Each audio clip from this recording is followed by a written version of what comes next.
Hello, everybody, and welcome to Steakdorra the Explorers review REL 1 and 2A of REBBL Season 14.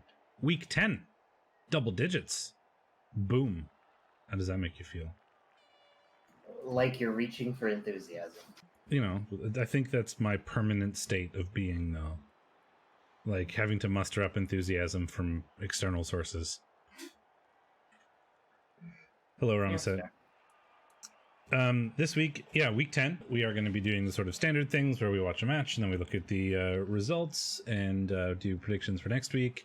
But we are getting pretty close with week 10.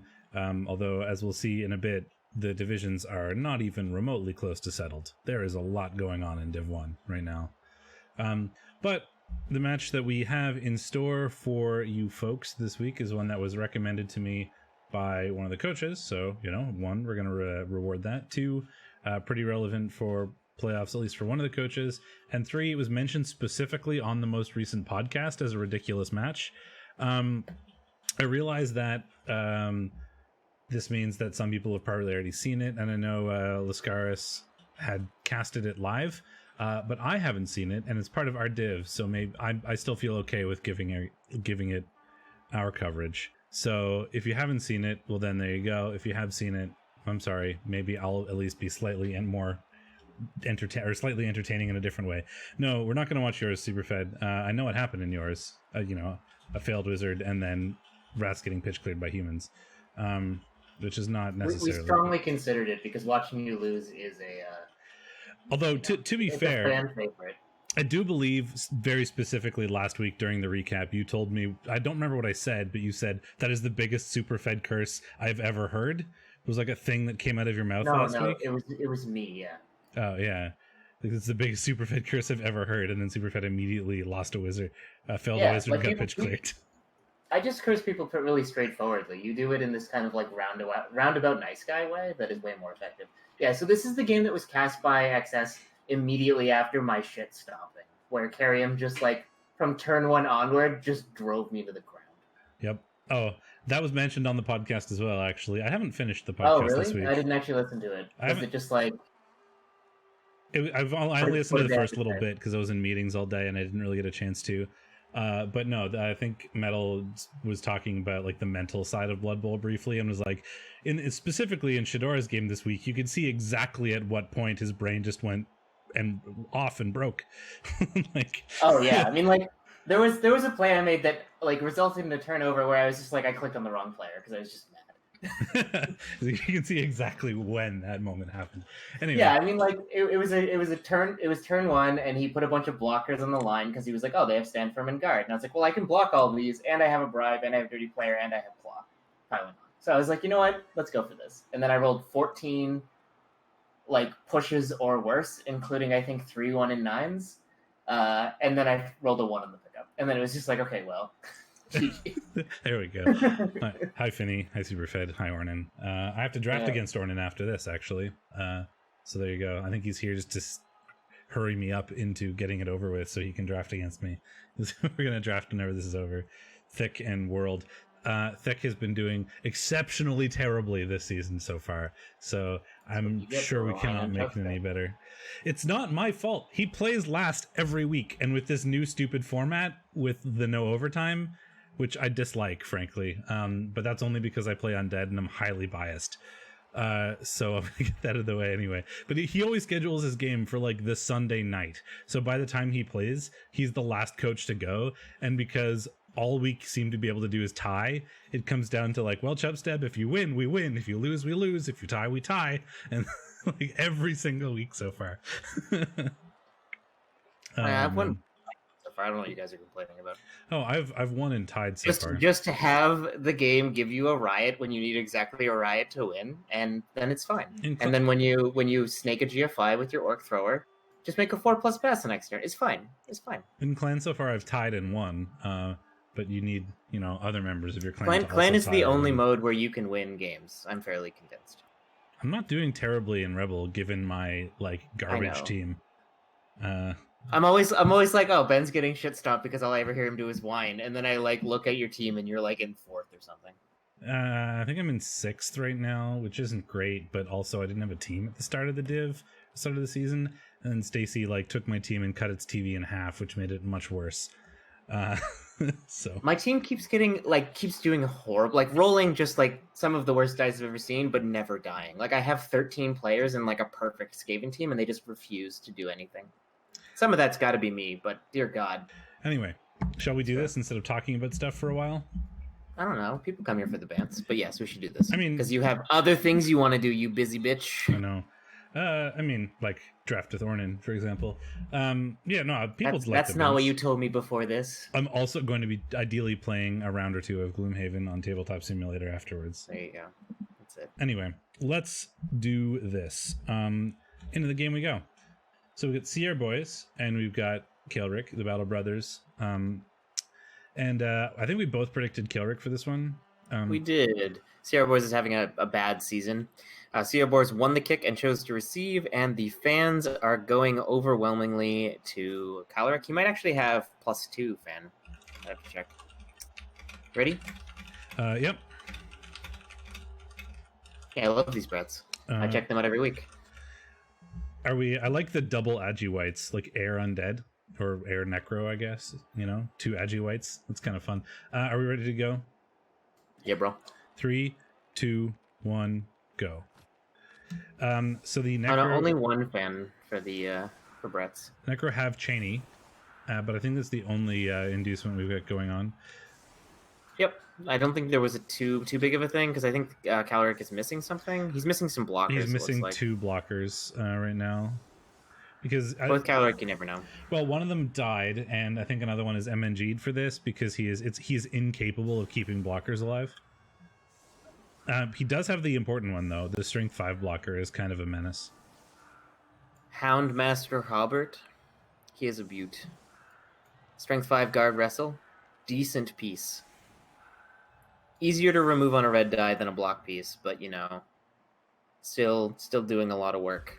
Brett's can only have it so good, I mean, I'm also a big fan of the strength block tackle zombie. Baldric, so we get a high stool. Kick. Yes. High kick lets him get a chance at a catch here. He's set up very aggressively. Oh, does not get the catch. This is a bit of a spicy ball. I would consider moving something before blocking. Well, I would have maybe just covered the ball with the ghoul. Well, I think presumably he wants to pick up with the ghoul, right? Or are we going to carry on the white? He wants to pick up with the Agi White. Fend doing a thing here and saving this peasant from almost certain doom. And also increasing the number of blocks. Hey, and a 1 in 9. Look at that. Wrestle zombie sucks ass. Who knew? I mean, it's good for certainly defensive, LOS duties and stuff. Yeah, it's fine on a DP. It's not actually a bad choice at all on a DP kick piece. No. It's perfectly fine. I'm just being a... salty bitch. Why am I salty? I don't know. No reason to be salty. It just, it was appropriate. An appropriate prefix to the bitch insult. Perfect result here for Cheney. Gets free without a dodge. I think we're setting up for a foul, but if we did that, why did we take a block with our dirty player? That's a bold vanity ass right there. I like how you mixed memes there. The meme is manatee ass, and you called it a vanity ass. This is my ass. I'm very proud of it. That's what I'm here for. Yeah, just trying to get a little bit of extra SPP on the white, considering he's. All right, now this is where I get to yell. DP would have done it, right? It wouldn't have. Yes, it would have. It would have been a 6+. Or no, it's 2 off. Never mind. Correct. I did that thing where I was like, it would make it a 6+, and it would make it a 6, and I'm like, that's not how math works. You can't add 2. You can't add 1 twice. Yeah, I know you're supposed to add the same number to both sides of the equation, but that's not really how it works here. Listen, bitch. Easy mighty blow hit on the Agi White. Makes a lot of sense. Doesn't get anything for it, but does have a dirty player kicking around. Over here. I suspect we're going to see this foul. Kael'ric covering up nicely. Well, sort of. This is a bit of a hipster screen. Doesn't elect to foul. Doesn't think it's worth it. No, not well, with only +1 assist, regen, no bribe. I mean, there is a bench. There is a bench, but it also would leave quite a significant hole. Where are the necro going? Is my question. I mean, ideally forward, but we'll see. Why? What was this? What was all of these players? Are you? Were you just are getting you it? okay? Like, What was he doing there? He set up like a weird chain push, non 3-die. Like you just kind of went, "What was this?" and then made a bunch of sounds. because my brain broke because I was like, "What the fuck is he doing?" You just went, "What was this?" and you just sort of made noises. I don't know what you were trying to say. I don't know either, to be honest. I've been working for like 10 hours, so DP getting a stun there. Didn't need it, but you know what? Fine. Bold move basing your rookie flesh golem against a block dauntless piece with mighty blow, I must say. Flesh golems are armor 9 and thick skull. He'll be fine. Why did Caloric move an assist up there? Does anyone know how to play Blood Bowl here? I'm confused. I had a 4-hour meeting scheduled for this afternoon in which we spent the first 3 hours not doing things related to the meeting. Then we took a 10-minute break, did the entire meeting in 15 minutes, and then ended early. So that's how my day went. Hey, Mighty Blow gets a stun. It's a good skill. It is a good skill. 2-die, 1 and 9, re-rolls, gets the POW.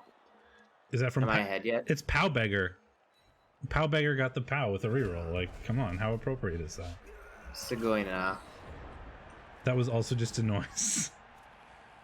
It was wow in Japanese. But like the weebiest form of it. Why must you weeb so hard? It's just like I'm just playing a character at this point. I don't even know who I am. I mean, so the Bretts have just sort of like, they're doing their semi-screen and they're just kind of rotating it back and forth. Oh, we're basing the ball.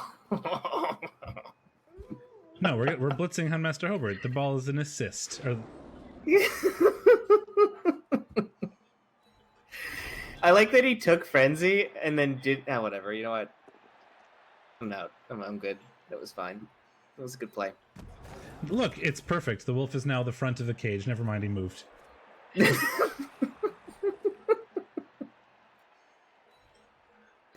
Took a loader hit and now is fouling with the front of his cage. I love this game already. Yeah. 10 out of 10. I think random noises is an appropriate way to cast this.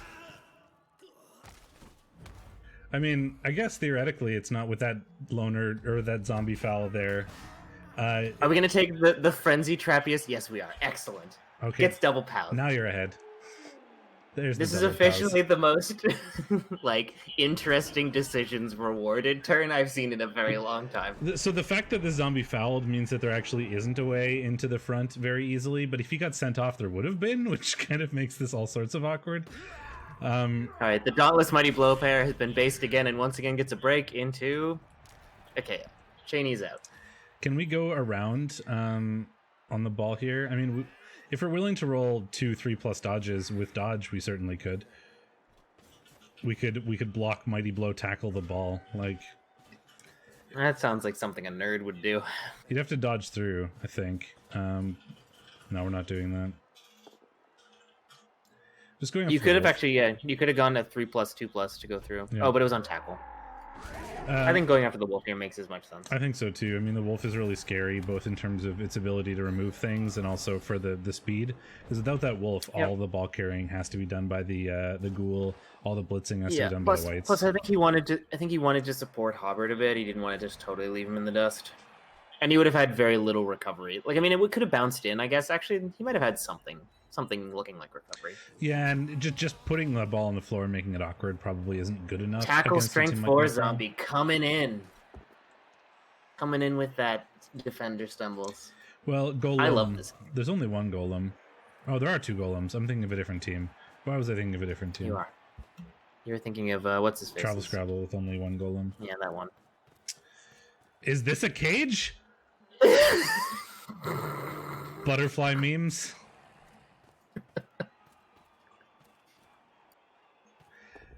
No, the big zombie is the zombie with strength 4. He's the big zombie. I'm gonna die. I might actually die. Where's the big zombie? I can't find him. Is this Strength 4? The Strength 4 boy is on the left. Or no, he just blitzed. He's there? He part is. of this cage. He's a big zombie Cage. or a mini flesh golem, whatever you want to call him. Ben, do you think you can get a hit on this ball? Yes.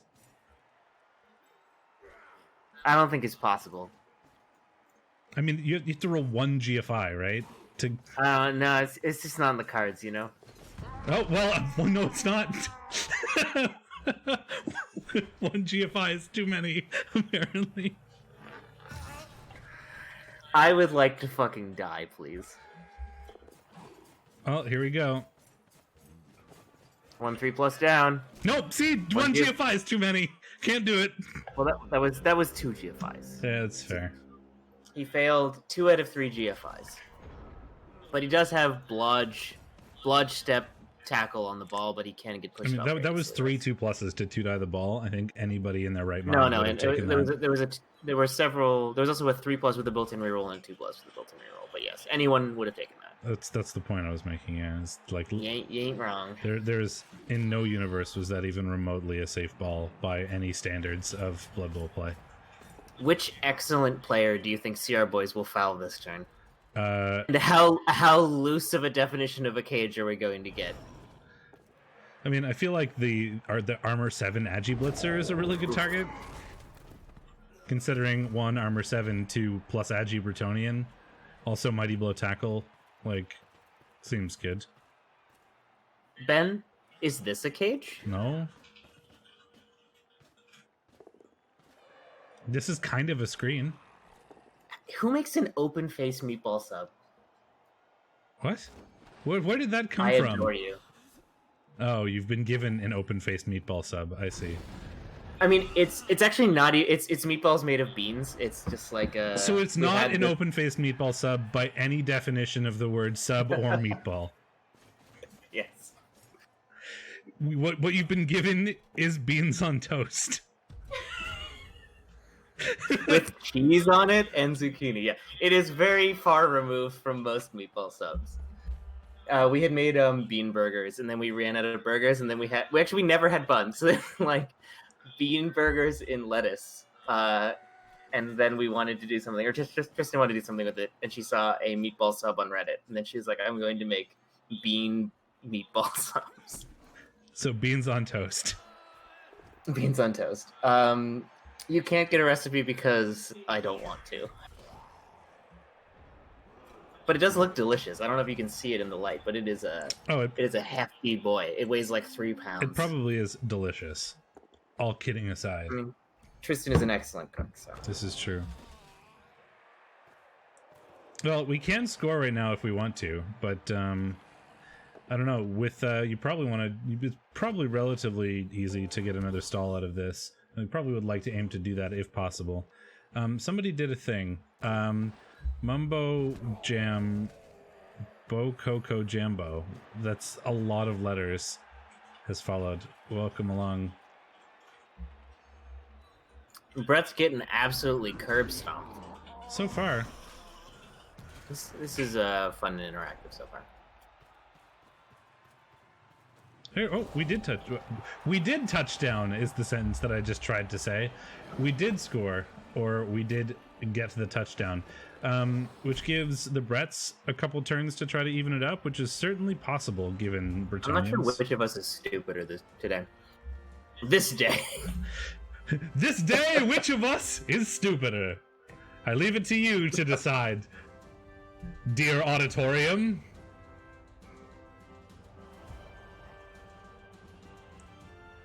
KO's not a thing. Caloric was really hoping on those, I think, but he can make do. Mm-hmm. There is no bench remaining for the Necro, you know, that team, because they did get sent off. So we're now looking at a bunch of loners and Cheney. So that's probably a fair assessment, Superfed. The Bretts could start getting things. I mean, the Bretts have the Bretts have 3 turns, which, given 2 Agi Brett Blitzers, is not out of the question whatsoever. Including a pass Blitzer.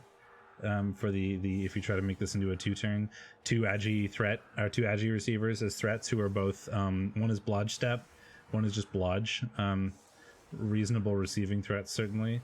You could probably get, Houndmaster is a bit of a screen, although with Wrestle that's kind of weird, but he is strength 5, which makes him annoying to knock over.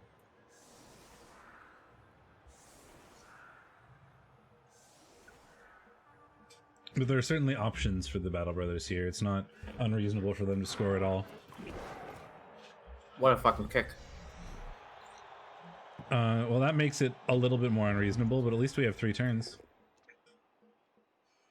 Yeah, this would have been not a death sentence for a 2-turn, but it would have made it a hell of a lot harder. Not the best line blocks I've ever seen. So far. Okay, I admit defeat. They were not the best line blocks I've ever seen.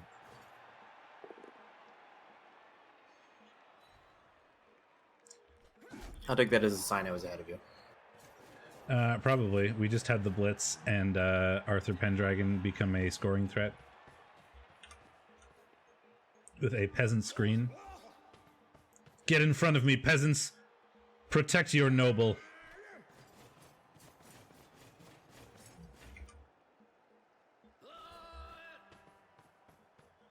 Although, once again, is this a screen?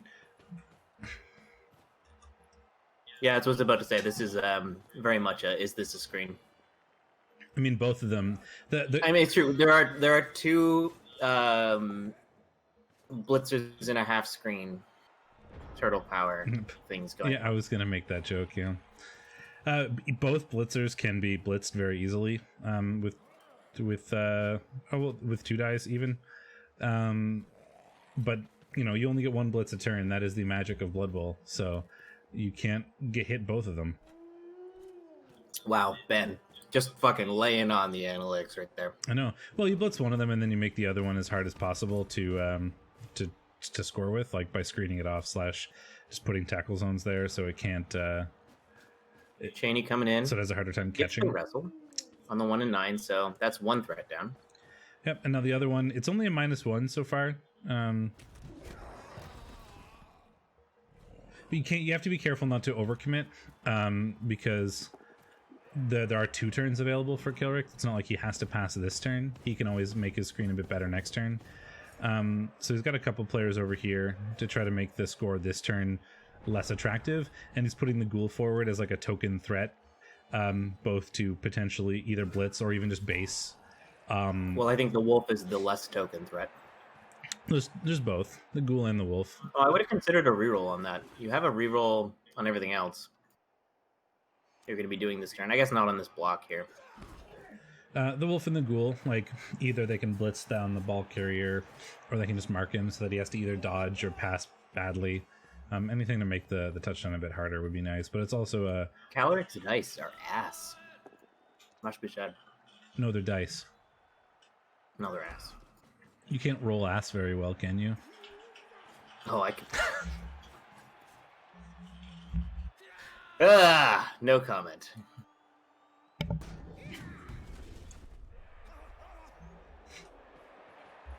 Are we? What are you doing, Keller? Whim boy.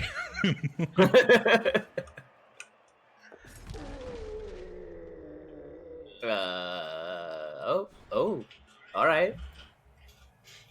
That was a play. That was a 5+ pass. Oh, easy money. Well, you're ahead. There's the 5+ pass. Got it. Man, Brett noises. Yeah, I don't know if we can get a 2 on this ball, Ben. Are you sure? I don't think it's possible. No, not sure, but I don't think so. I mean, he can roll precisely 0 dice to get a 2-die with wrestle on it. But is it possible? No. Cheney with the tactical wrestles. Now that said, the blitzer is still a scoring threat. I mean, so I don't know how many of my actual streams you've watched, but random noises with Blood Bowl in the background describes my casting style perfectly. So Feel free to watch me cast some playoff games later this season, because it'll be like this.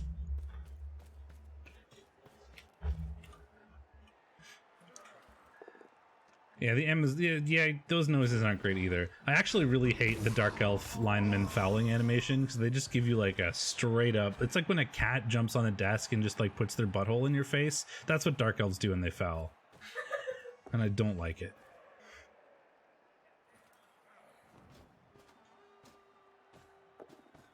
Oh, I see. This is what people meant.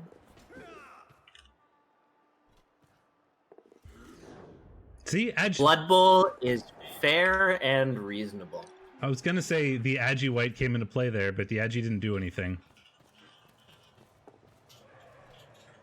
Well, that's not what you expect to happen when you're given 2 turns to, or 3 turns to try to score, is you get counter 2-turned. That's not really how you expect that to go. But well done to CR Boys for making it happen. Wolves are OP. I strongly agree with this statement. Those were turns. Dice were rolled. Staggering insight. You're welcome. Well, you did it to me. I had to do it back. I know. The good news is Kilrick can try to 1-turn? Like, question mark? I mean, it's possible. Although he doesn't have... He used to have, like, a movement 8 blitzer, right? Which would have made this a lot easier.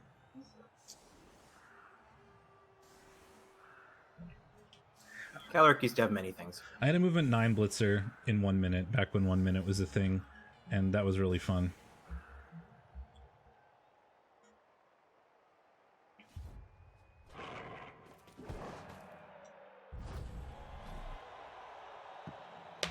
This appears to be a 1-turn. Is this a 1-turn? Is that just going to be our meme du jour? I think so. 1 push accomplished. Aha! Choosing not to follow and then following anyway. The sign of a true player. Yeah, it's called dominance asserted. You wouldn't understand. No. Excessive beta cuckery. Yeah, I was gonna say insert something about beta cucks here or whatever you want to, like, however you want to meme that. Mine was better. Yeah, no. But thank you. Did he just fuck it up and then punch with his... Yeah, alright. Yeah, alright. Did we do... I believe he fucked it up. I mean, very clearly he did, but I want... Was that just a misclick, or... You're welcome, Sean, man. I've been on camera every Wednesday-ish for like 2.5 years, so... This is your fault, yeah. Yeah, this is really on you. Since you've been... Yeah, he's been on camera once a week during every REBBL season since Season 8.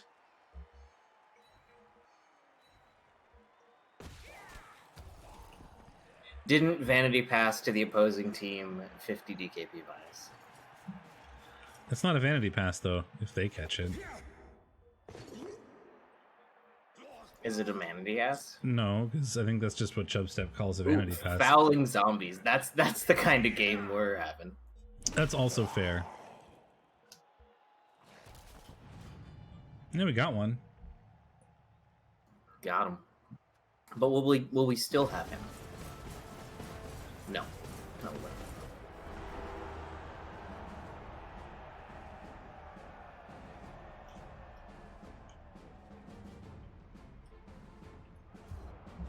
I think Calaric's got this in the bag. I don't know about you. No, he's down 2-0.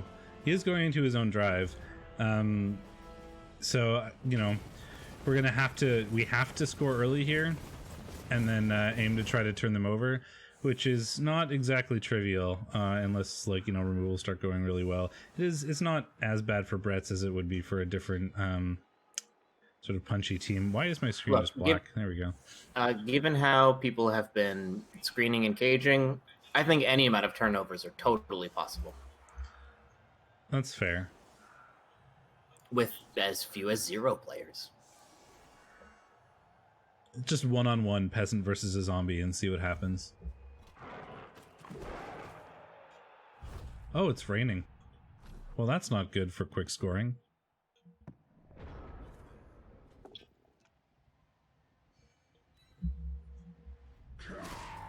Oh god, I have so many bad memories of playing 1 minute Bretts in the rain. Because of my stupid gimmick where, like, I could only pick up the ball with peasants and I had to pass it to a Bretonnian on, or I had to pass it to a blitzer on the same turn they picked it up. It was like less than 30% to even get the ball when it was raining because of the pickup, pass, and catch. It was awful. Like Bretts in the rain. Which is why I got a weather dome. I missed 1 minute. I played Beer League, which is sort of the same. I played one season of 1 minute, and it was a thing. Calyrex blocking dice are 10 out of 10. Oh, no, yeah, that's why I loved 1 minute. I loved...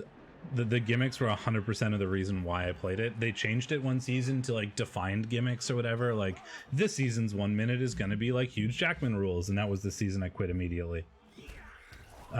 Because I just, like, I loved the stupid gimmicks where, like, knowing what your opponent's gimmick was ahead of time, you could, like, try to figure out how you were going to play the game based on their gimmick, and ended up, like, making super interesting games.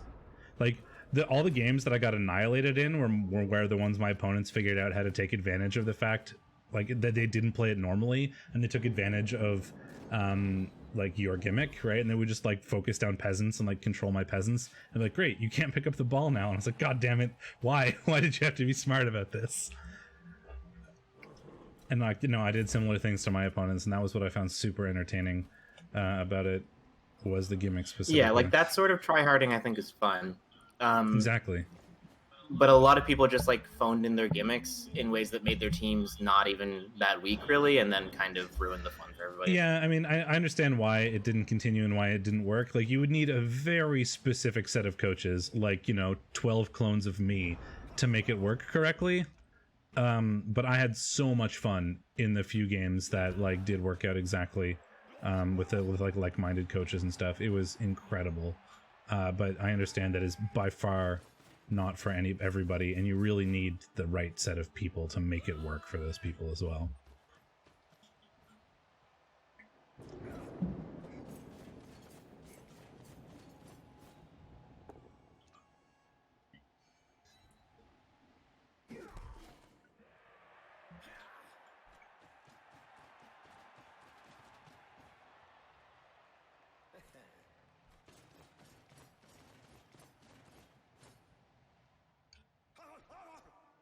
I mean, the story behind that was, I think it was originally a rookie league thing, where it was a league for rookies to play with non-rookies, where the non-rookie coaches would have, like, weird gimmicks, just to try to make it even. Like, they would do stuff like, you know, I'll play undead with no mummies or whatever, right? Just to try to make it a bit even for people who had never played before. That was true in season 1 of College League, I think. Yeah, and then they continued that in a separate thing, which was originally the 1 minute league, and then they just made the 1 minute league a thing, and then it kind of died off.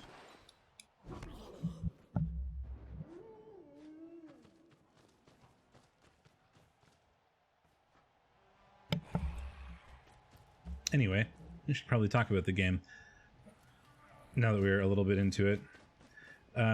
We just have a cloud of Bretonnians kind of facing off against a cloud of Necro.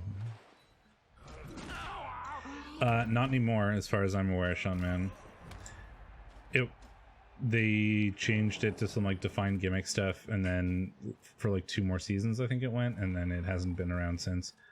There just hasn't been an admin that, like, was willing to take up the reins and run it, basically.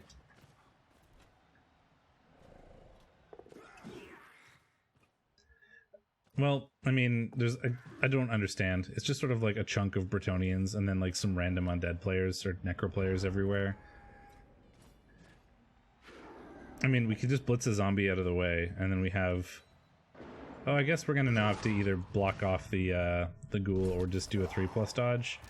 Or we can hand off to the Agi Brett, which is a 2+. I mean, we just hand off to the Agi guy and then run him down the field. And we could screen off with Houndmaster and the 2 peasants, which looks pretty good for a 1 minute game. or 1 minute. I mean, in early, I was thinking about 1 minute, which looks pretty good for an early half score. Is what I meant to say. Yeah, pretty much, Sean Man. Which is why I think you need very specific coaches to make it work. Or very dedicated admins. Yeah. So I'm like entirely covered in spaghetti sauce now. So I'm covered in beans. Mostly sauce. This is beans. But also, yes, some beans. God, have you seen that? No, I have no idea what fucking nonsense you're talking about. There's a video that was going around. It was just on YouTube or whatever, where there's a guy who just he opened up his computer tower and just filled the bottom of it with baked beans, and then called like a repair tech to come out and take a look at his computer. It's like, my computer's not working. Can you come look at it? And the guy opens up the computer. It's just filled with beans, and he has no idea what to say. It's like, this is beans. Like, is it the motherboard? No, this is beans. This is food. It's so fucking stupid. Just the sentence, this is beans. It's something that I can't get out of my head. Is that not supposed to be there? No! Oh my god, I'm crying a little bit. I'll have to send you that later. Oh man, okay. So there's just a bunch of pressure on the breaths from the Necro. We do get the Flesh Golem down, because that is... oh no, he's not the rookie one. But that was Houndmaster, getting a pretty easy 2-die there. Also with Wrestle would make that nice. We can now blitz our way through this wolf, ideally. Especially since we have Tackle, makes it quite a bit easier. And then a 2+ dodge, and a touch. Oh, I was gonna say, and a touchdown, but we fail another GFI. Good job. Kilreg's blitzers are incapable of moving more than 7 squares. I think you just decided that before the game. Shadorra left, and I didn't notice until right now, just so everyone is aware. He hasn't been listening to any of my rants about beans or the game that's happening. He's just gone, and I don't know when that happened. So, high quality production here, folks. I hope this is what you watch me for.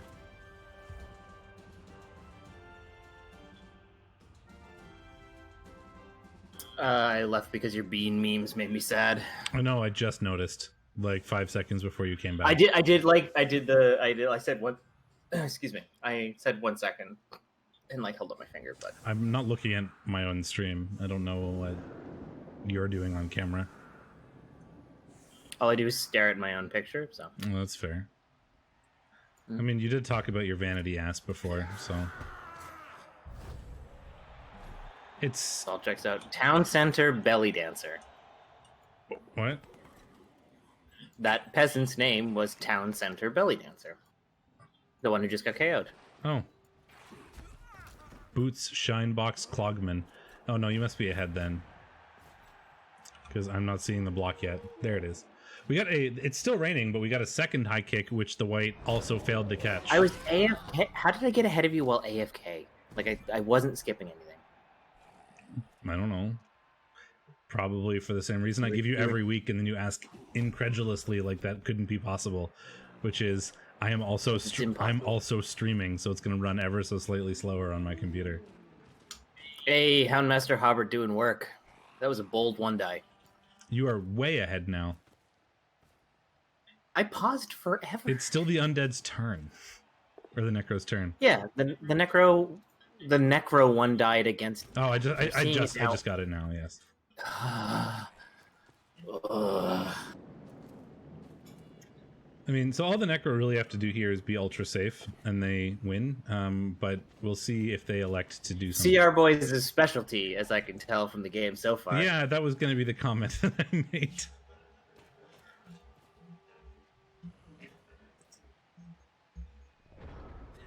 I think we're going after the wolf. Turns out when you screen, you're Wolfie, and he's based. Caloric will 1 in 9, and you'll get to eat his reroll for free. Yep, there it is. Kellerick, who did you piss off? Because this is he failed. You this is a missed scandal. the part where he was scoring and failed the GFI on the touchdown as well.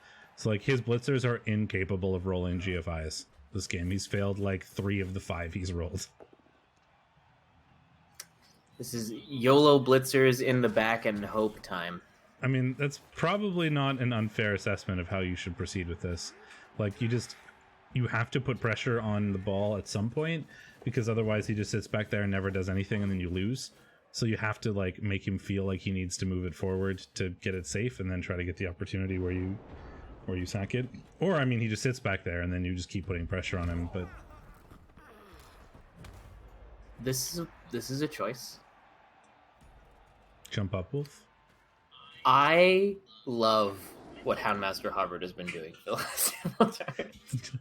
Wrestle, wrestle, wrestle, wrestle. Get on the floor with me. Like, he's holding up 3 to 4 positionals currently. Two flesh golems, a werewolf, and a white. Yes. I mean, he is a hound. Ben, it's time. Is this a cage? No. It might be a cage by the end of the turn. He actually has an option to make it a real cage. He didn't need to do that GFI. But you know what? He is. You miss 100% of the GFIs you don't take. I don't think that's a good thing. He is a hound master after all, and he's certainly like mastering that werewolf by dragging him to the floor every round. Now you're making it. You could have made it a full cage and then didn't. Like, you literally said to move that ghoul 1 square. Yeah, well, I mean, he's probably not going to do a 4+ dodge. I say that. He's probably going to do a 4+ dodge. Injured Inferno. Oh, is he? Is he? That would be several 4+ dodges. Oh, no. He's going in that way. No, he's going after... I'm on the regen happening. Come on. I've paused because Here comes the blitz. Some caliente.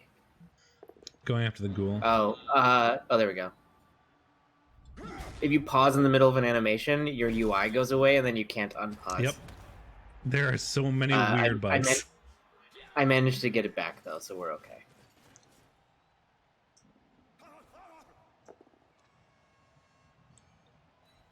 If sandbagging is what that's called, it's a terrible name, because it just sounds like either a terrible sex act or something racist or both. Oh no, they were that was in reference to me not realizing that you weren't here for like 45 seconds. No. I stand by my statement, though. Oh, my replay is bugged? No, there we go. I'm good. Okay, so I'm way behind you now, so I'm going to react to things on like a 45-second delay. That's perfect.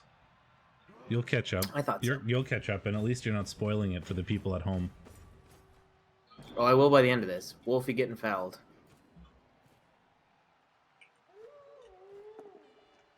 Wolfie's stunned. How nice.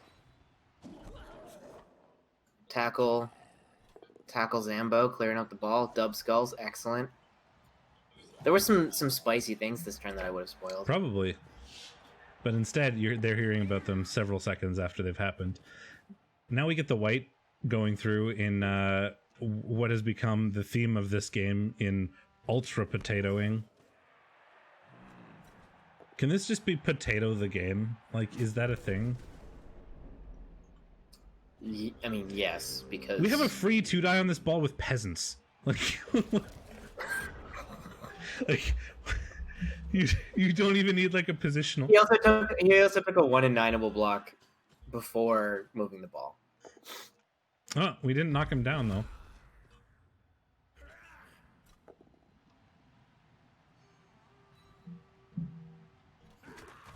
This game is great. I love it. Is it great? Yes.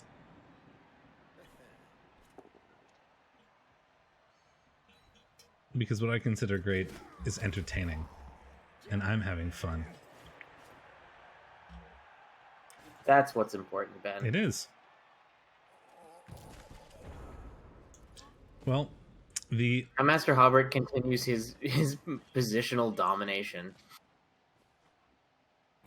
That's also a sex act or something racist.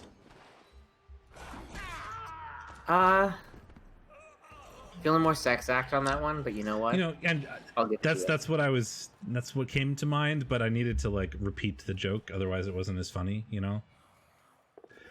So that could have been less funny. we've managed to get all the way to turn. Okay, we failed the pass. I was gonna say we've managed to get like Kalric hasn't managed to turn him over in the 15 turns, so or the up now, and we're on turn 15, so it's not likely that we get the tie here. However, we just tried to pass and failed. So I feel like we're going to see exactly the same thing that happened in the first half again, in that the Bretonians are just going to pick it up in a tackle zone in the rain and yeet it to the scoring thread and tie it. Yep. Well, that was. Yep. That was a 3+ pass from the white and a 4+ catch. And 4+ pickup. No, I mean, if the thing he was just trying to do was a 4+ pass into, or a 3+ pass with no reroll into a 4+ catch with a built-in reroll. Oh, yeah. So it's not like that was pretty spicy. Yeah. The Brett's 4+ pass, 3+ catches, also a thing. But well, I mean, they tied, and that's not what I would have expected, having seen how the start of this game went. It's fair. Well, I say they tied. I mean, I guess spoilers. There's still one turn left. I know they did tie, so he's not going to one turn, and I ruined that by mistake. But it's really hard to one turn against Bretts. Yes, because Fend, and they're in the rain. Like, I don't think anybody would be surprised to know that this, if a one turn is attempted here, it doesn't work.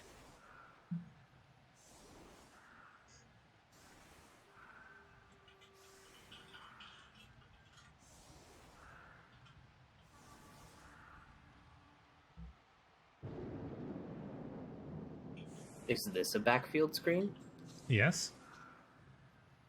I mean, he did leave an unnecessary way to 3+ through, well, it's a wolf, so it would be 4+. That was very much I can put my players one space apart because I have enough of them, and then he just gave up because he realized he was going to have to move literally everybody. Yep, exactly. There's laziness. This white has now failed the catch on 3 separate high kicks. The same white has failed to catch the ball on all 3 high kicks he's been given. Good job, white. I like how the flesh golem armor break animation there is them just like clapping. Just thunk. Squeezing them, yeah. Flesh golems have great animations. The piling on is also incredible. I've never seen a flesh golem piling on, I don't think. It was in the playoffs last season. It's a stupid skill to take on a flesh golem. It happened. It was a GFI with no reroll, so a zombie could. Wait, are we going for the one? We turn? are. Nope. Trip skulls. Oh. Oh. Into an injury. Oh.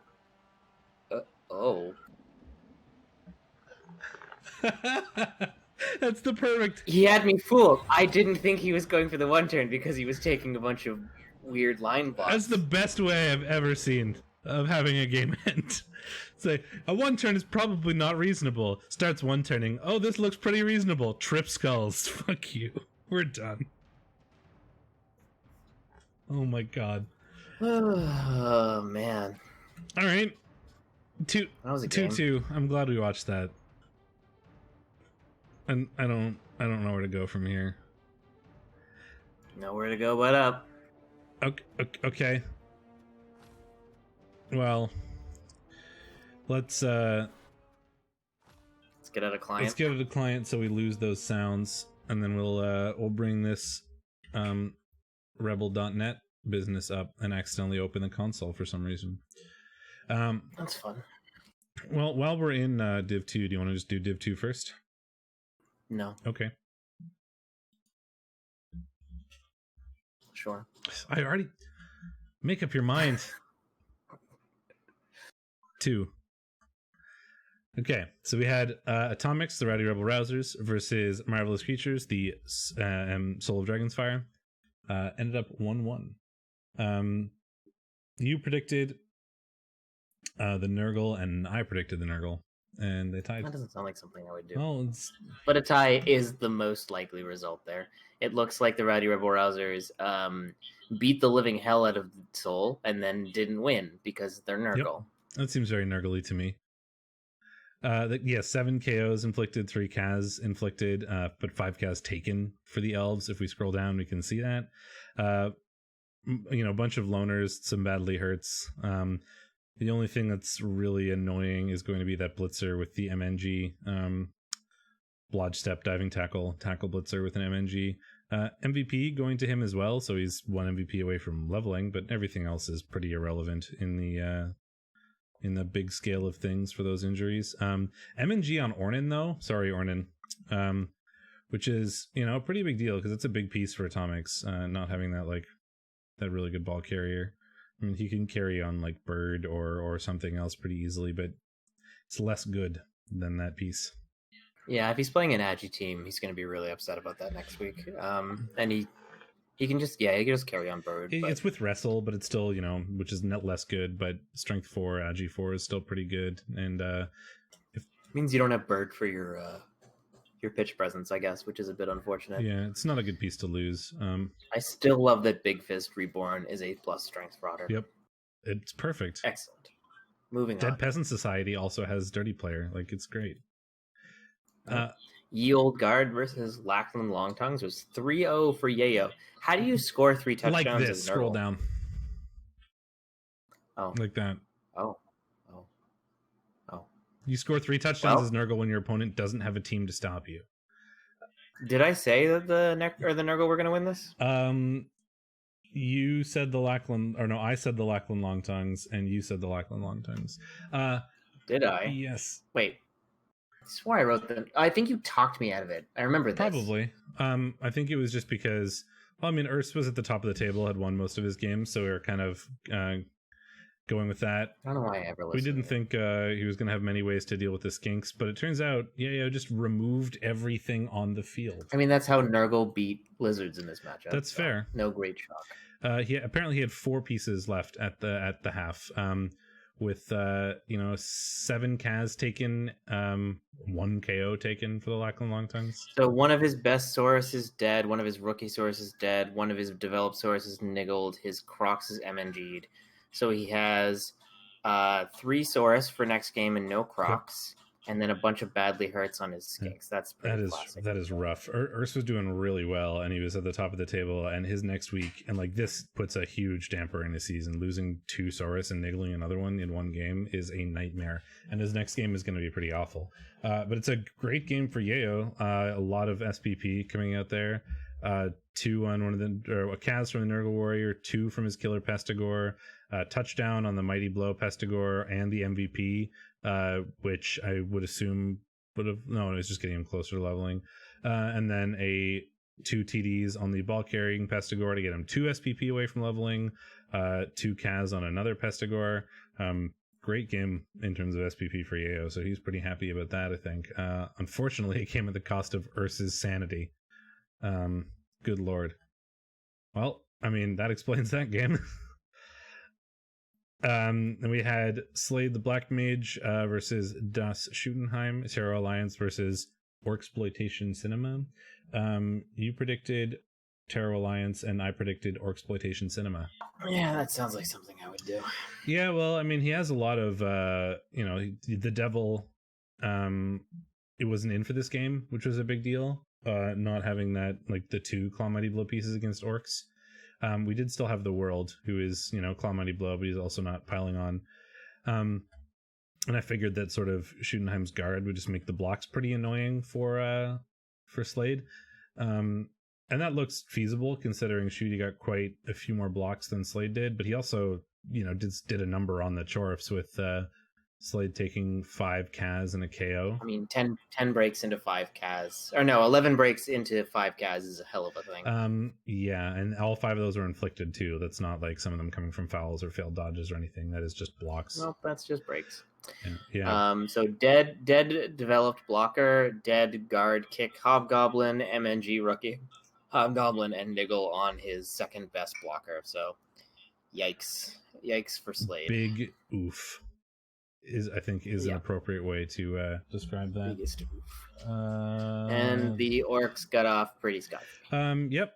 They got one completed pass from their thrower. The MVP goes to a Black Orc who's pretty close to Legend now, although not that close in Black Orc standards, but 11 is not that far away from most players. You might get it. There's not a lot of Black Orc blocker Legend, so that's pretty cool. 2 Cas from this Black Orc, 2 from the Killer Blitzers, some SPP, touchdowns coming from 2 of the Orc Blitzers. So we got a nice amount of SPP for Shitty too. So a couple teams having good development games, certainly. And then we had the game we watched, so we don't need to check that out. It's worth noting we both predicted Kilrick. Bring Out Your Undead and Here We Fall ran the Mad versus Fall. I predicted Bring Out Your Undead, and I don't know why. You predicted Here We Fall, so there you go. There I go. Oh, so my cat jumped into a box behind me and like knocked off some of the foam that was on the box and made a big sound. Sorry. Man, I am getting utterly crushed in this prediction nonsense. You have not had a good week, although I've not had a good 3 weeks now. I think I should probably, not be wrong. I mean, if we ever start taking this incredibly seriously, that's the moment I know that we have failed. That's my secret. I always take things too serious. So Fall taking this 2-0, 36 blocks and 15 breaks for the Khemri, 24 blocks and 4 breaks for the Elves, 5 Cas and 2 KOs taken for the Elves, but probably came too late, frankly. Plus a lot of them, a bunch of them were on rookie linemen down at the bottom. There was a badly hurt on the good thrower and on one of the good catchers, but if those didn't come early, that makes shutting down the Elves pretty difficult.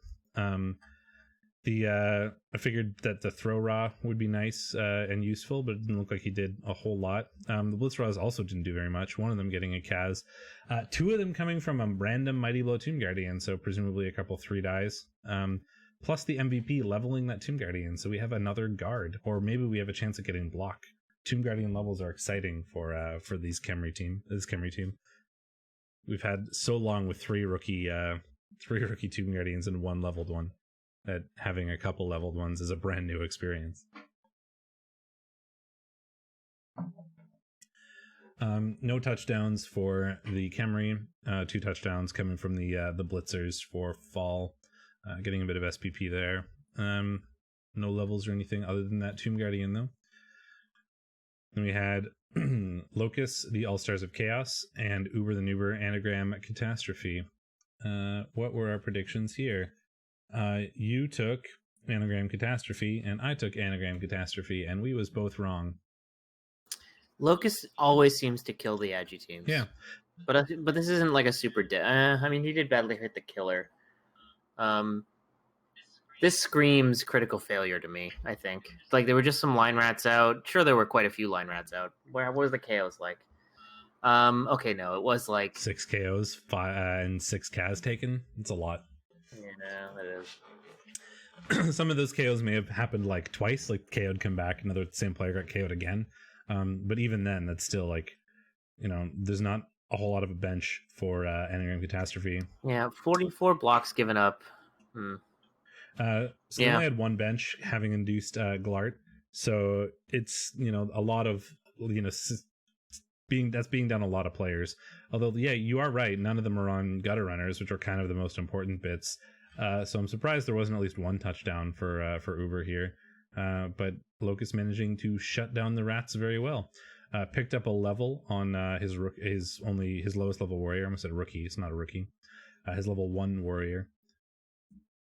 So he can pick up guard or mighty blow. Are basically the 2 choices here, I think, unless you don't have unless you got strength or something.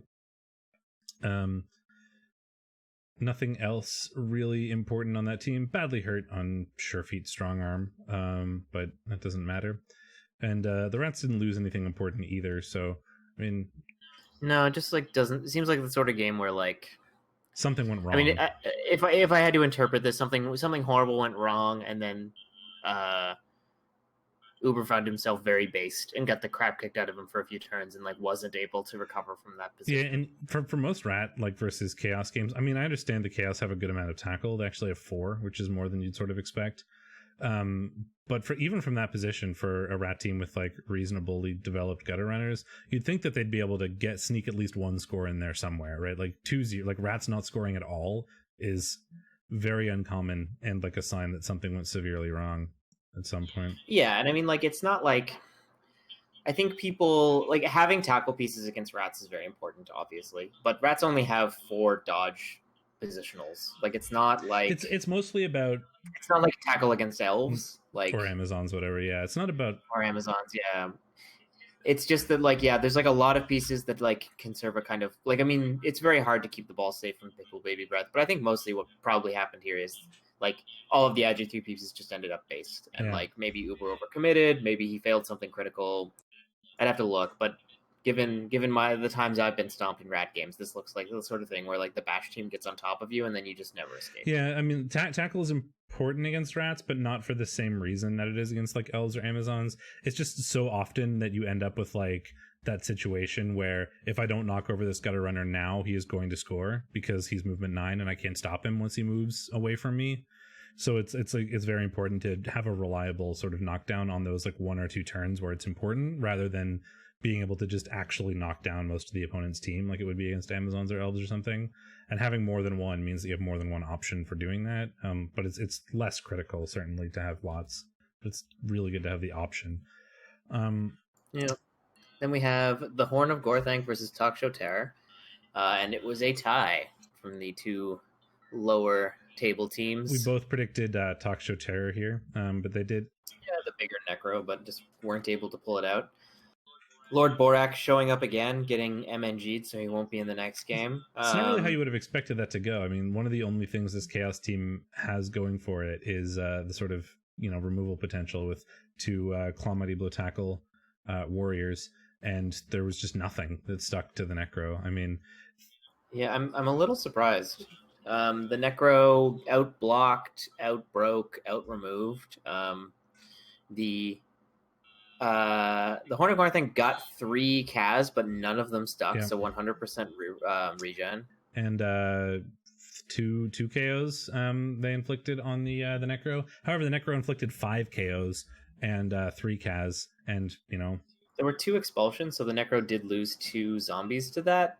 But even with that, I'm really shocked they weren't able to pull a 2-1 out of this. Maybe something critical failed. Well, the Necro did Oh, you mean the Necro didn't pull a 2-1? Yeah. I mean, well, the other thing is, if all of those regen injuries happened on like 1 half, right, it would have been really hard to score in that half, for example. Sure, there's like some scenarios where that would be impossible. But I mean, there was some position it might have just been like a score that happened too late, like some YOLO play by the Chaos worked and they managed to score on turn 8 or whatever, and then 2-1 grinding became impossible. I don't know. Yeah, or they didn't get the score till turn 15 or whatever and tied it. Like, it depends on who went first, and whichever half that all those injuries came in, they got better. Even though they're regen, they're still off the field for a half, which is pretty useful.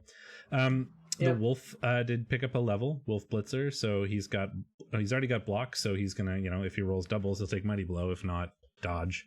And then Stephen Goulbert also picked up a level. He's kind of in a weird spot, being the sure hands ghoul, but also rolled doubles to take guard. If it's just normals, I think you take block. But yeah, I mean, I think you take block no matter what you rolled, unless it's I mean, I guess I'd take strength. I would take Agi as well. And a garter on your sure hands dodge movement 7 piece. Yeah, but I guess I take Agi.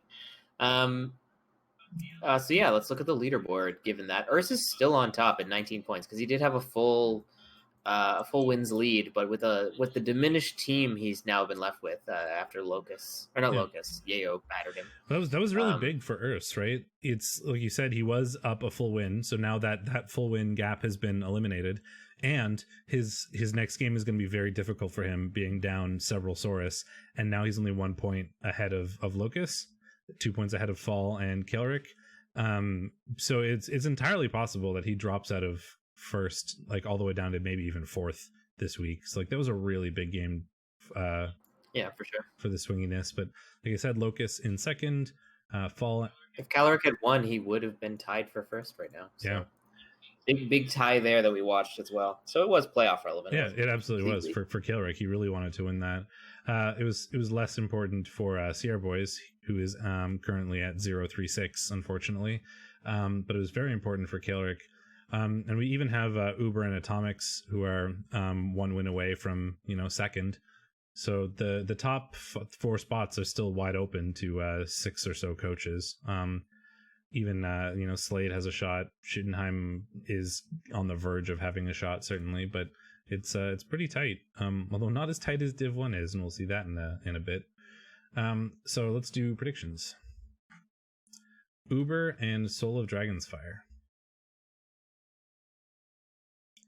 1510 Rats versus 1760 Dark Elves because he has money, too much money. Too much money. Why didn't that game come out? Weird. What do you mean? I tried to spawn it, like to break it off into a separate window, and it just didn't come out. Oh, I see. Anyway. So the Dark Elves are missing one of their blitzers. It's one of the blodge step tackle diving tackle ones, which is turns out pretty useful against rats. But there are still 1, 2, 3 like blodge step players. Tackle, there's another diving tackle available, Mighty Blow tackle. The Agi 6 blitzer with leap is pretty good. Yeah, even with a wizard, I like the Dark Elves for this. I think this is like a really annoying match for. Does he get more than a wizard? He's at, so he goes to 1660, so he'd get another like 100 right on top of the wizard. So he'll get a bribe, I guess. Try to maybe just remove the elves. Yeah, if you ever, he does have the Mighty Blow. He has Patches Torah, like the good blitzer. Yeah, he's got one good blitzer who is niggled and armor busted. So if he ever takes a hit, which he probably will in this game, he's in for a bad time.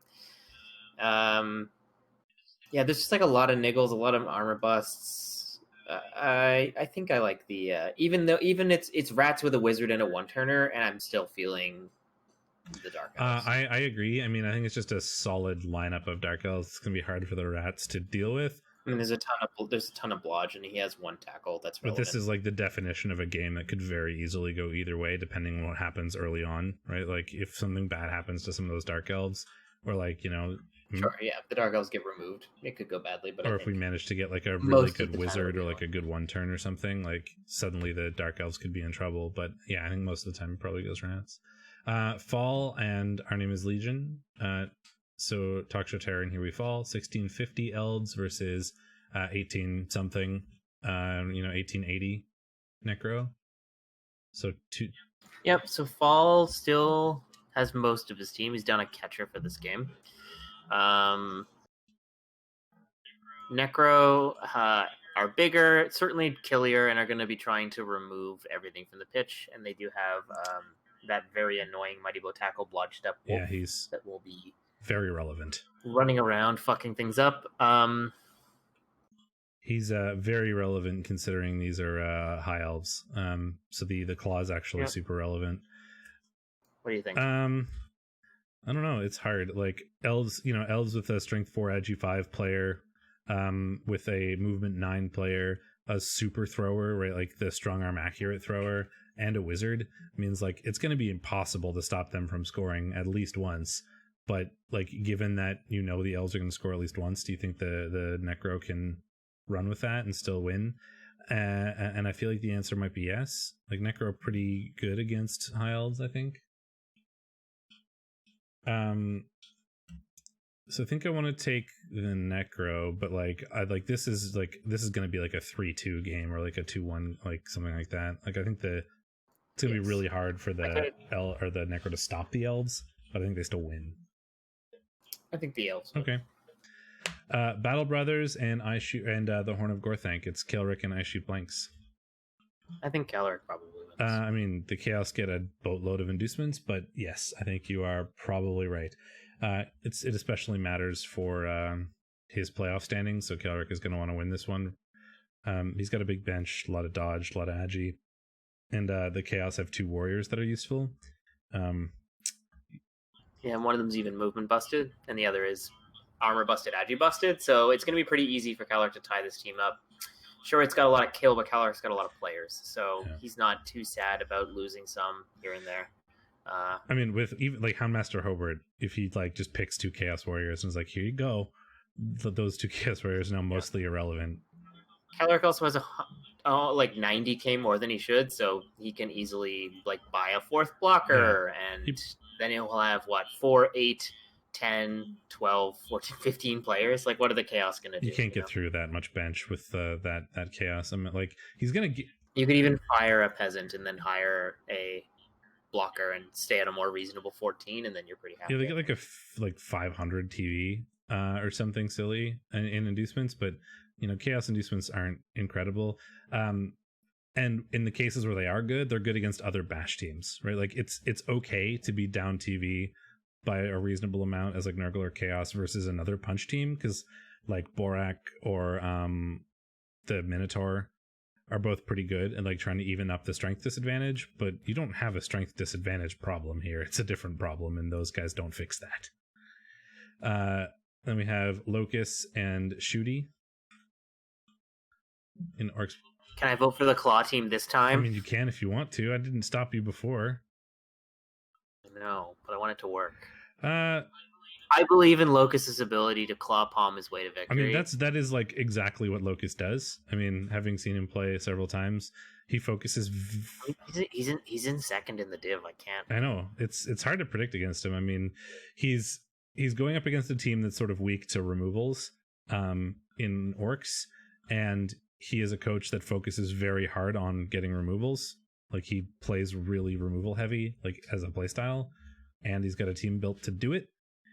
So it's and I mean, Locus is great at winning games as long as he doesn't give up immediately. So that's fair. The counter argument to that is that Shooty has 1, 2, 3, 4, 5, 6, 7 guard, which is kind of awkward to get good blocks with, but Locus is 5. That snowballs pretty fast. Like, as soon as he gets 1 removal on like a Black Orc or something, we're down a guard and strength. And and having a palm jump up warrior is this is the sort of match where it's excellent, right? Like, you're going to end up in a bash fest a lot of the time, and having that option for an extra Claw Muddy Blow hit that's on a 2+, is going to make the difference a lot of the time for like snowballing harder. So I think I'm not usually a huge piling on warrior fan, but I like it a lot in this matchup, and in particular I like the jump up warrior in this one. I don't particularly. I think Locus's team and his playstyle are very well suited to the like snowball over the other team sort of thing, and the Orcs are not happy to have that happen to them. So I think I agree with you. I don't particularly like it, but I agree with you. So I'll also take Locus there as well. We have the Lackland Longtongues and their 1380 Lizard team versus the 1830 Khemri. I mean, he gets what's his face? Slibley. Silly Billy. That gives him 4 Saurus. That does give him 4 Saurus. So 4 Saurus that puts him at 1630.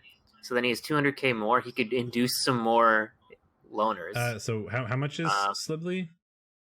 Slibley's 250k. Yeah, so he still has 300 after that, right? Yeah.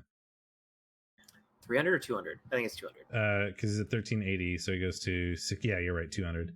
So you can get another loner lizard, and then maybe like a wizard, maybe, or maybe just a wizard, probably.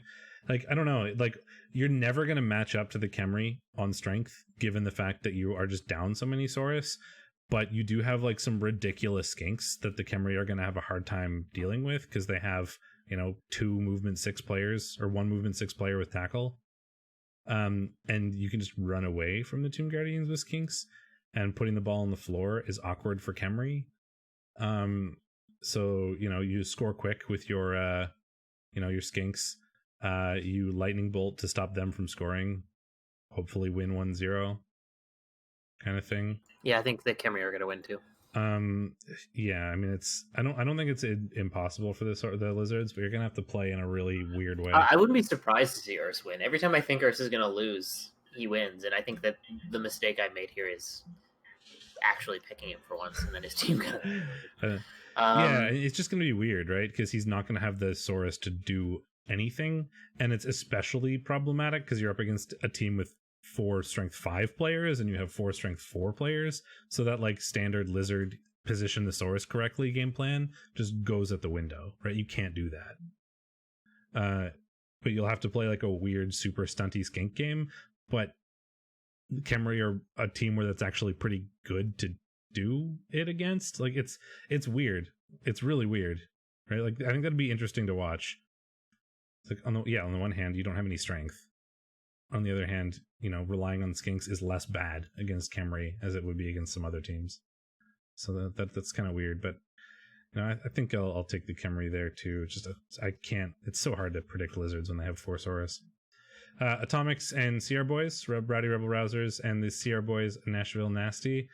CR Boys gets 400 or 520k in inducements. Yeah, I think the Nurgle are going to win. Even though they're down their ball carrier. Yeah. I mean, that's fair. I just wanted to remind you that that's a thing we talked about in the last when we were looking at his result. Yeah, it's fine. I mean, yeah, it's Necro with no bench. There is regen, and he's going to get a bench with a huge inducement pool, but there's a lot of removal potential on the Nurgle team, and I certainly would not want to be that Khemri or that Necro team in this matchup. Yeah, I mean, I think Nurgle are tough for Necro a lot of the time.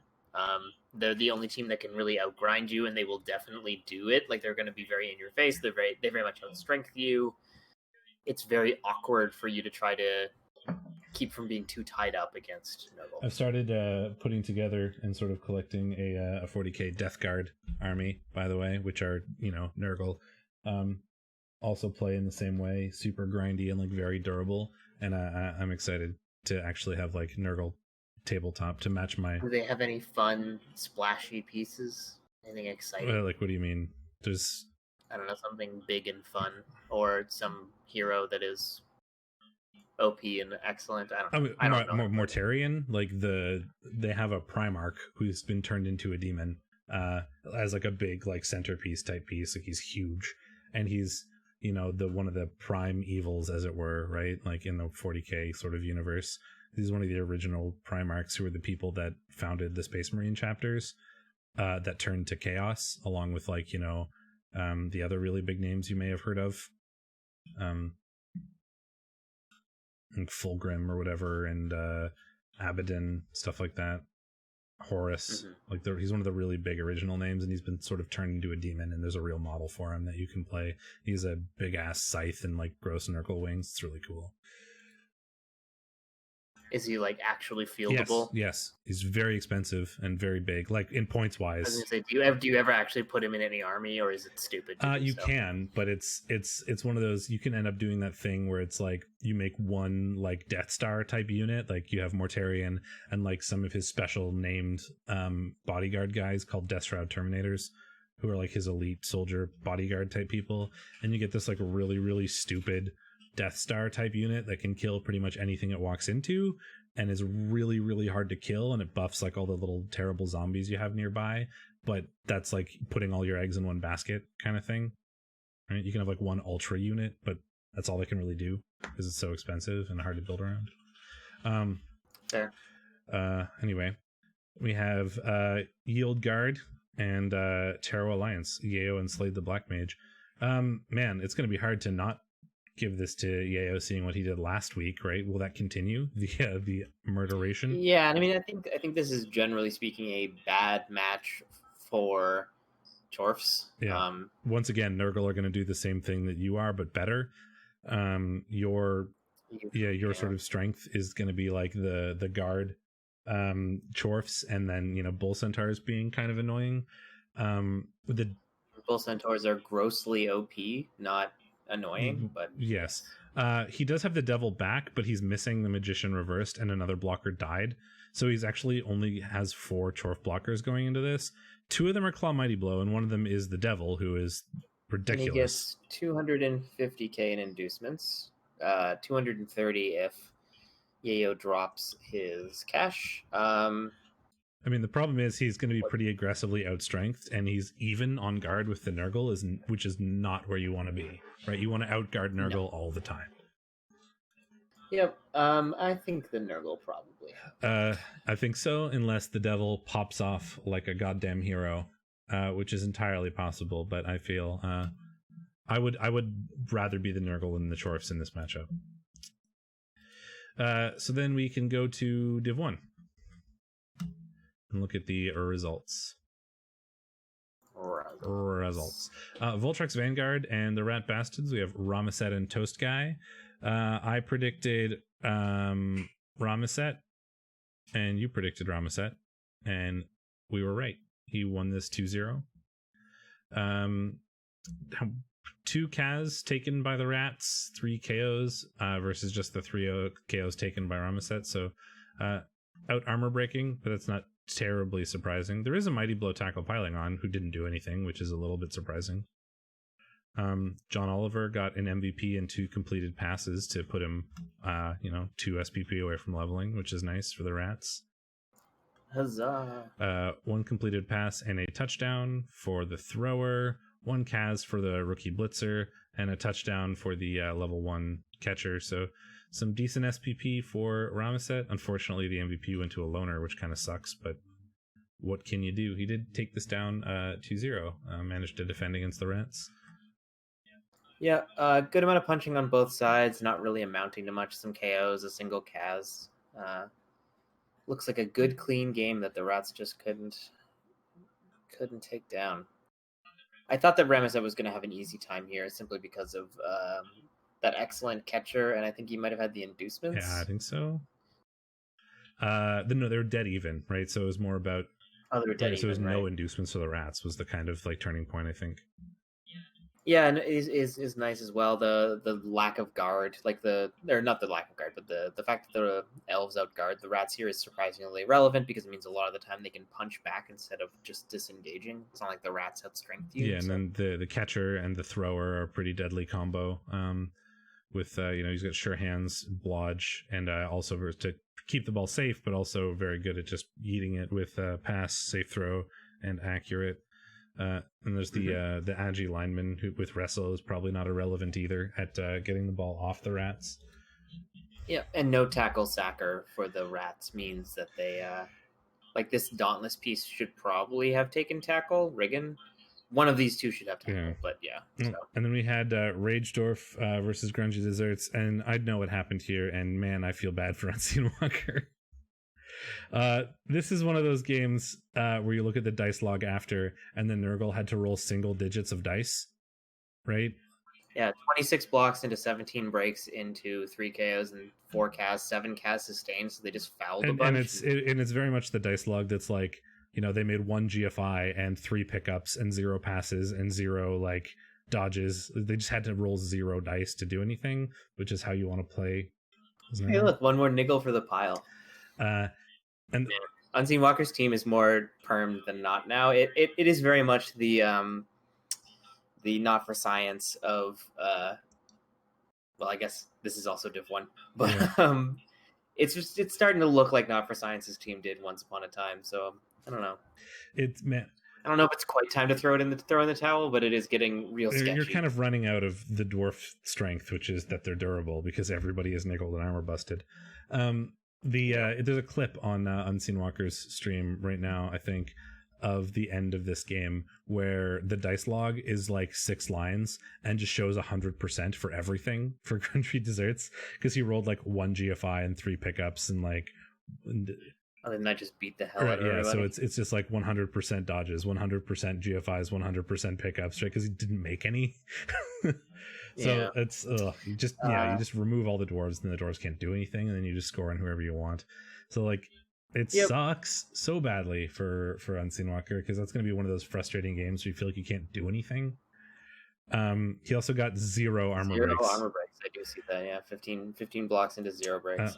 So Grungy Desserts got 2 Kaz on the Nurgle Warrior, putting him 2 from leveling. That's quite nice for them. I mean, lots of things in this game are quite nice for them. I mean, then Also, only 11 away from Even Flan being Legend. They managed to level Angry Churro for Guard, probably. That would be really nice. Really good there, Guard. Donut in the Hole is approaching Legend as well, and they scored on Tart Shaped Box to hopefully get him a relevant skill other than block. He really needs a new ball carrier, but man, like, so this is this is a really great game for the Nurgle, and they probably feel good. They got a lot of, it was like a relatively easy win, and they got a lot of Kaz and a lot of SPP out of it, which, you know, as a Nurgle coach, you feel nice because like you want to see them do well, but as a friend of Unseen Walker, I don't feel very good. It just feels really like being on the losing side of that kind of match is just not fun because there's nothing you can do. Yep, those games happen. I just had one Welcome myself. to Blood Bowl, sadly, but yeah, it happens. It's a dice game. I watched Gourmet Governors versus Scooby and the Gang, actually, the next game. Lumi had some rough dice, but was in a really good position to win it. And then basically was setting up for a 2-turn and he covered the ball with a Thrall and then went to go pick up with a Vampire, but he forgot to move a Thrall to the backfield where he was going to put the ball after to pass next turn.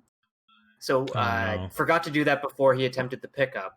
Attempted the pickup, rolled a 1 on the Bloodlust, so needed to re-roll it because otherwise he would have had to keep the ball basically too far up, like at midfield where the Wolves could totally get it. And then promptly rolled a 1 on the pickup and failed it, and then lost the game entirely on the back of that. And also on his inability to roll POWs on the Agi 5 Wolf, which he got a couple of chances at. That certainly sucks, but like at least when you lose for those reasons, you know there was something you could have done to fix it.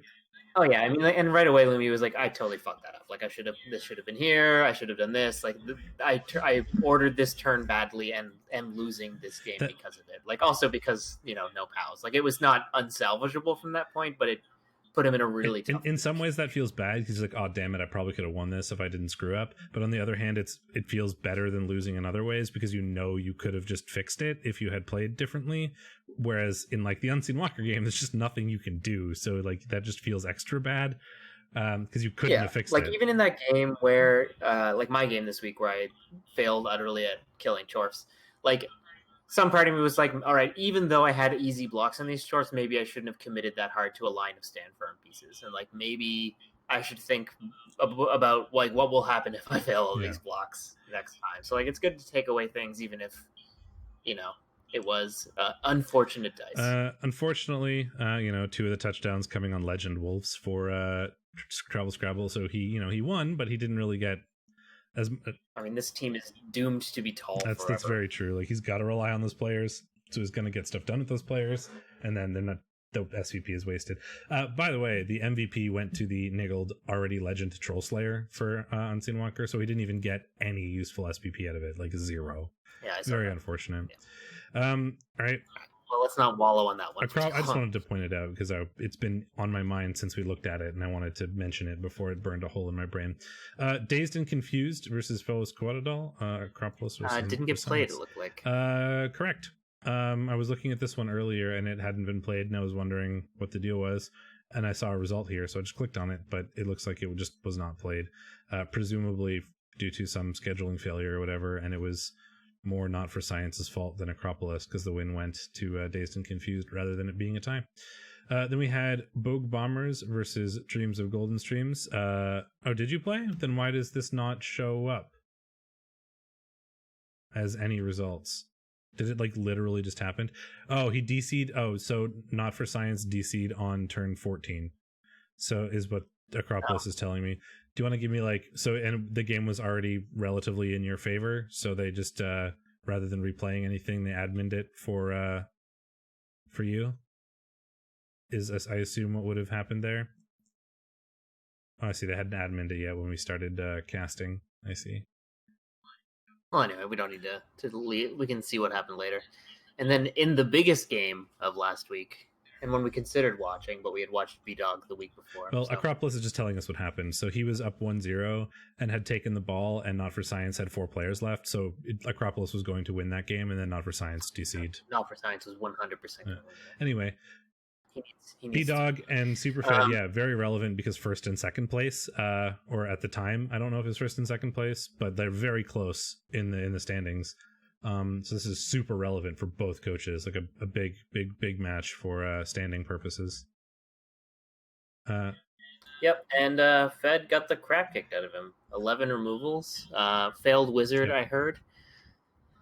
Managed to get 3 removals in return, but obviously not enough to keep up. Humans, as I mentioned last week, can be very tough for rats. You end up getting a lot of your line rats beaten up. We don't know where these KOs come. No KOs on positionals, but I would imagine some of them were KO'd. Yeah, I mean, humans are just it's pretty good against the sort of rat team, and this is a very well built human team. Like, there's a lot of good players here.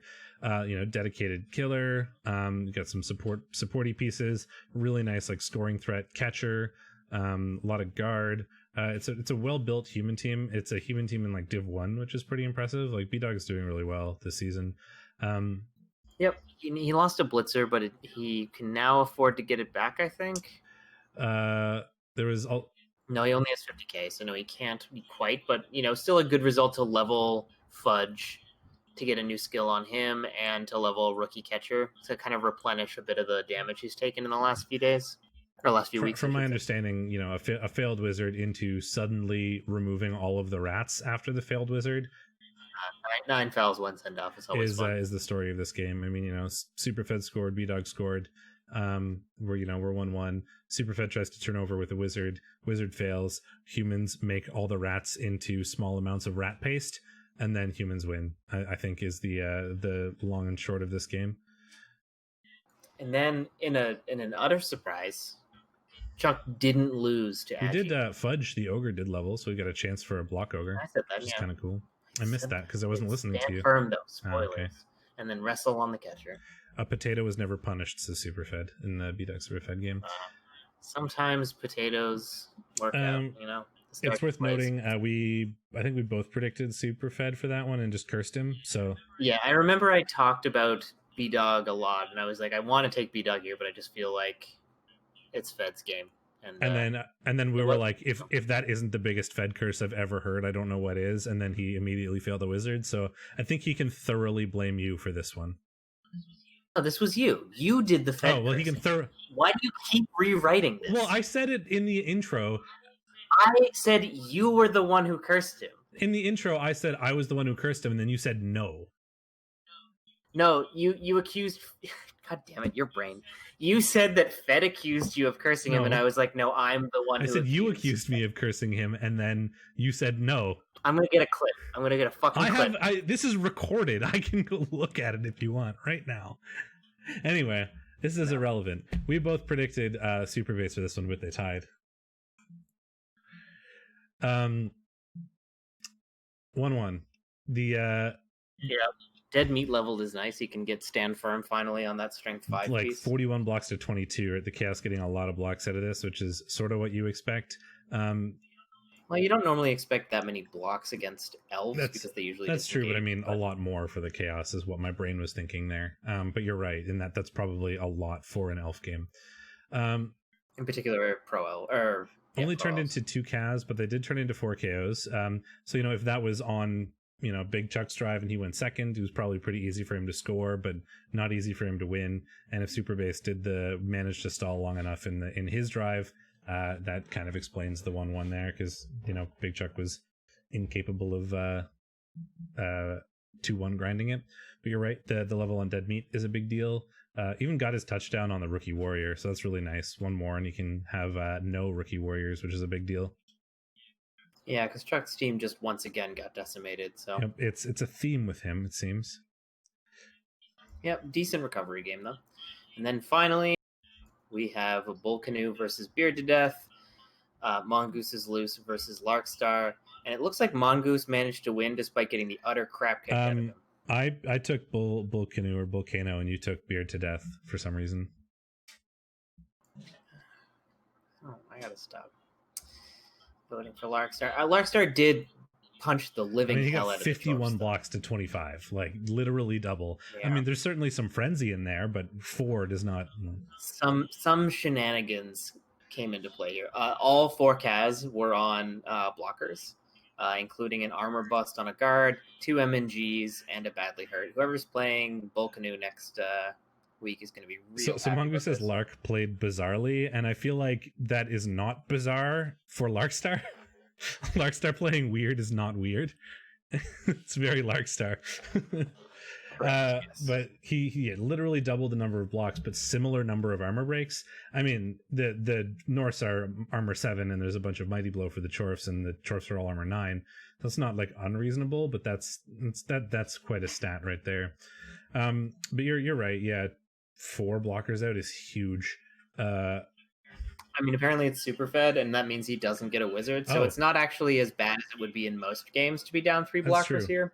It's still not great. Like, you'd rather have 3 blockers, I think, than your opponent just and give your opponent some inducements. But yeah, I mean, just it's like, they're not going to be super relevant against rats being movement 4, but it turns out block tackle is still useful, and like tying up line rats so they can't do anything is a big deal as well. It's a little bit more relevant in rat games in particular because you can beat rats. Like, a lot of the time, you end up taking a lot of blocks as rats. That's just kind of the name of the game. Your rats end up based up. And if your entire opposing team has block, like, that'll do the work most often enough. Like, Mighty Blow is scary, but even just a block piece is a 75% chance of knocking you over. So. Yeah, and it's probably a little bit less bad than it would be against like one of the big Nurgle teams or something, being down 4 blockers. Yeah, I mean, obviously if you were down 4 blockers in a bash mirror, like, you're going to get the crap kicked out of you. But it's still not good, but it's probably the best case given what's available for him. Like, if you looked at the remaining matches for him and had to pick one, this is probably it, even though it's not good. I'd probably take an elf match slightly ahead of rats because you do like having those pieces in rat games. But yeah, I agree to your point that it's not as bad. Yeah, but it's still not great. Moustache, the runner, taking a movement bust, which is unfortunate because he's a runner. It's in the name, and he's also sprint, or that's sure feet, not sprint. But so that's unfortunate. But he didn't take much damage elsewhere. Any levels or anything to pay attention to? Not really. A couple Kaz for the blockers, which is something, but it's not relevant right now. The lineman getting a Kaz puts him 2 SPP away from leveling, which is certainly not terrible, but he is just a lineman. Boomer induced, just to be an extra piece to annoy the Chorfs with. Yep. And then we can look at the division leaderboard, which is pretty exciting now. B-Dog in second place with 17 with that win, so closing in on Superfed at 19. Superfed was over a full win ahead of everybody. He's still over. He's now 2 wins ahead of the rest of the div. But B-Dog being one of his main competitors, and then B-Dog beating him is that sort of like 3-point swing, right? B-Dog got 3 points on Superfed, didn't. So it's pretty important relative to B-Dog. So now he's only 2 ahead of B-Dog. So B-Dog has a chance to take over the first place slot if Superfed loses some more games, but you're still in that situation where you need Superfed to lose. Like, if you both just keep winning, then you end up second. But it's pretty safe to say B-Dog and Superfed are the kind of favorites to remain in the playoff standing or the playoff race till the end. But what's more exciting is 2 through 9 in this diff, or 3 through 9. Stouticus, Ramaset, Superbase, Mongoose, Luminous, all on 14 points. There are 5 coaches tied for third in the div right now. Wait, what do you mean through 9? You mean 2 through 7? 2 through 7 are tied, but then 8 is 1 point away, and then 9 is 2 points away. So two through 9 are within 1 game of each other, is what I was getting at there. All the way down to Toast Guy is within 1 win, right? Yeah, 3 through 9, yeah. Which is quite a thing. I mean, so there's still very easily 9 coaches fighting for the 5 playoff spots in week 10, which is pretty exciting. Superfed and B-Dog are probably going to be there. They're definitely not locks yet, like mathematically, but you would be wrong if you bet against them to be in the playoffs, right? Like they're incredibly likely to remain there. But the other 3 spots, there's a lot of competition for in the last few weeks. I think are going to be pretty exciting. So speaking of the last few weeks, do we want to predict this one? Yeah, well, bro. Toast Guy versus Ragedorf. Broken team off. Yep. I mean, the Rats, they have 11 players. 2 of them are Armor 6. 1 of them is Movement 8. And 2 of them are Agi 2. Yeah, if any game was going to favor a bunch of bashed up dwarves, it's probably this one. That said, there's no claw for the Rats, so they're actually loving the all the armor busts. That said, it's going to be hard for them to generate blocks on a Strength 5 Troll Slayer and a Strength 4 blocker. Yeah, so several of them, several of the dwarves are out, but those, yeah. not necessarily enough. I mean, there's still a lot of, like, exactly like what you said, right? There's a lot of, just block pieces that are going to be annoying for, like, the line rats, because that's sort of dwarf's whole thing. And yes, a lot of Mighty Blow to go with that. Yeah, being down several players just reduces the amount of inducements the Rats get in this case. I mean, they still get a bunch. Yeah, they still get a wizard and some other stuff. You have no hope anymore, which is exactly when you'll start winning. Yeah, I mean, so the Rats have, the gutter runners is pretty much what their strength is in this matchup. Movement 9 versus the mostly movement 4 and 5 of the dwarf team is the scary bit. But if the dwarfs can chunk through the Rats, then the Rats are going to run out of players. And it's there isn't a one turn. The strip ball dauntless gutter runner isn't incredibly relevant, like, because there's sure hands everywhere. Like, wrestle still does a thing, but man, like, cage diving your armor 6 guy into a whole bunch of mighty blow like guard dwarves does not seem like a good time. Wizard will do things, and the big hand rat is a good way of taking advantage of that wizard. I'm unsure. I mean, once again, I feel like Ragedorf is not. There could have been worse matchups for him this week, being down so many players, like we were talking about with the Chorfs. But it's still not great. Nope. No, indeed. I mean, Rats with a wizard, certainly a big deal against a slow team. But dwarves are dwarves. But then the armor 7 and armor 8 is going to be relevant against the mighty blow piling on blitzer, right? I have no idea how to predict this. I've already predicted it, but I'm not going to tell you what I predicted. I mean, it's going to be very easy for me to just look at what you predicted because I have the sheet open. That would be cheating. It's on the other monitor. Like, I saw you do it live. I can't not look at it. Why would you have yours on my tab, huh? Because I was looking at what you predicted before from the other matches. All right, he predicted the Rats. You know what? I believe in you, Unseen Walker. I'll take Ragedorf, and then I'll wonder why I did that next week. But I'm going to believe in you and give you my faith. I mean, I think this is actually going to be a hard match for the Rats. Then we have Voltrix Vanguard versus Gourmet Governors. Ramaset versus Lumi. Lumi wins every game except for the ones I think he's going to win. So he's going to wait. Wait. No, I mean, I think L can be pretty hard. It's worth noting this one is pretty important too, given that Luminous is in. He's also down Emmanuel Macron, the movement 7 strength 5 frenzy. Luminous and Ramaset are 2 of those 5 coaches tied at 14 points. So if either one of them wins, that's a pretty big swing. If they tie, it makes. Yeah, we might watch this game. Seems important. I like watching vampire games. I don't like playing them, I've discovered, because you fail things and then you the lose. elves get 40k, which is not really enough to do anything with. You could scum a babe, which you probably will, because it's just 10k and you have money.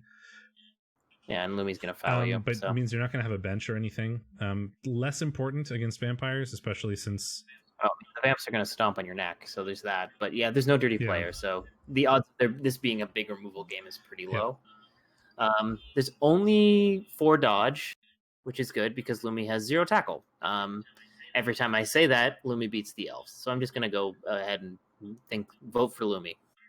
Sorry, Ramaset. It's not personal. I mean, I think I will probably do something similar. I mean, I feel like Ramaset is going to have a hard... vampires are very good on defense. And they can shut down 2 turns pretty easily with Hypnogaze and stuff. So I think it's going to be surprisingly difficult for the elves to score when they want to. So I think I'm going to go with you as well on that one. But I don't know. It's like, this is impossible to predict. You could give me a coin and I would be happy, right? Like, wouldn't be surprised to see not at all. this. Like, I think it's straight up. I'm always like, I don't know how Lumi beats. Yeah, I mean, a draw seems pretty likely, but I'm not allowed to vote for one. Every time I'm like, Lumi doesn't have tackle, I don't know how he beats this Blodge team. He does, so I don't know what to tell you. In our random rules that we made several seasons ago and have stuck to for no particular reason, draws are not a thing we're allowed to predict, probably because it's boring, and this was more about like... and this is more about drama than like actually doing a real predicting competition. Like, this was entirely designed to be very swingy so that it was exciting, not good. I already won my mug. Stouticus and Acropolis. We've got the Nurgle off here. So I picked the bigger Nurgle because Nurgle off. Yeah, the 500 TV bigger Nurgle, yep. You mean? Yeah. That's a lot of movement busts. I like that Stouticus is just collecting them. I mean, so it's, you know, one team has 3 killer players. The other team has 2 killer players. Like, so that like the Claw Mighty Blow is only slightly more relevant. Claw Mighty Blow actually favors the smaller team, amusingly. I was just doing the thing where I like compare similar teams. It's like they all have exactly the same type of players, but Stouticus's are bigger because he has more TV, right? Like, the Strength 5 Nurgle Warrior is going to be pretty big. It's just a lot of extra strength. Donut in a Hole is really good. So Stouticus. There's no Claw Palm between two. Like nearly 2,000 TV Nurgle teams. I was going to say that. So like the one thing Stouticus, they're both missing ball carriers, so that's not terribly relevant. But Dazed and Confused has a killer Pestigore and Stouticus doesn't, which is a relatively big deal. Like the reliable sort of movement 6 Claw Mighty Blow blitz is a pretty big deal in this type of matchup. But speaking of matches that probably are going to be draws, that one. Like this is screams. You know, whoever goes first beats up the other team and scores. Then most of them are KOs or regens or whatever, or they have a big enough benches that it doesn't matter. And then the other team does the same thing to the first team, and then they tie 1-1. I've played like 50 games like that as Nurgle and Nurgle Mirrors. It's so common. Yeah. And then we have another game with Travel Scrabble Hubs, an opportunity to play spoiler for someone else's playoff run. Scooby and the Gang versus Bogue Bombers. And they're basically dead even. I mean, Travel Scrabble is 10k down if he spends that cash, which is nothing. Yep, nothing. So we're not going to see any inducements probably from either team. Let's see. I mean, well, it's the 2 super werewolves and the flesh golem. Well, and I guess Top Cat isn't, or Minor 49er isn't irrelevant either. Versus like it's a tall team versus like a solid, like well distributed team, right? You've got like the 2 super wolves versus like a well laid out human team, right? So the catcher is speedy enough to be annoying, but not like, he also doesn't have the strength to make that a problem for the wolves. No, he's like a 2-turner. Yeah, he's not going to do anything really to the wolves. Like, it's more about the blitzers that do things to the wolves. And we only have 3 for this one. One of them is movement 6, which is relevant.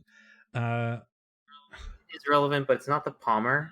And there's lots of tackle. For all the blitzers have tackle, so there's going to be no like shenanigans where a wolf kind of YOLOs off by itself. There's even Dan Diedler, the strength 4 wrestle tackle frenzy piece for going after wolves. So I think B-Dog has good tools to handle this team. He does too. And I think I'm just going to go a little bit cheaty with the sort of table standings. Right, winning here is super important to B-Dog to do. Like, he's up there at the top, wants to prove that, stay there. I think he's got a lot of. I'm going to go a little cheaty and take the table standings into account and go with the humans.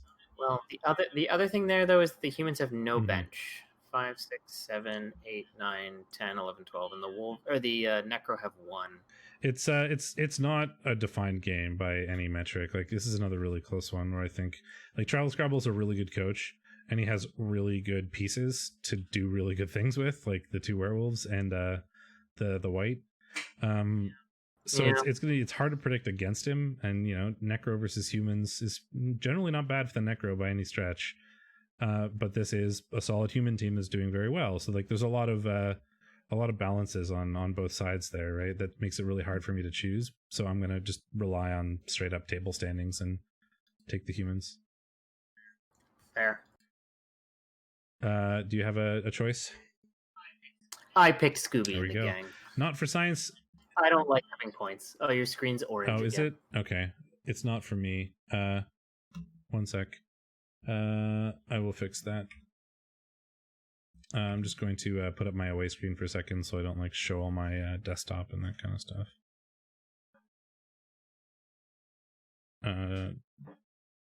That should fix it. And we'll bring the screen back up. There we go, should be better. It's just my like blue light filter that turns on at certain times, and because we're in the time of year we're in, and when we do these recaps, it happens to be now that it switches. So we have elves versus Chuck. Can Chuck beat elves? Does the meme continue?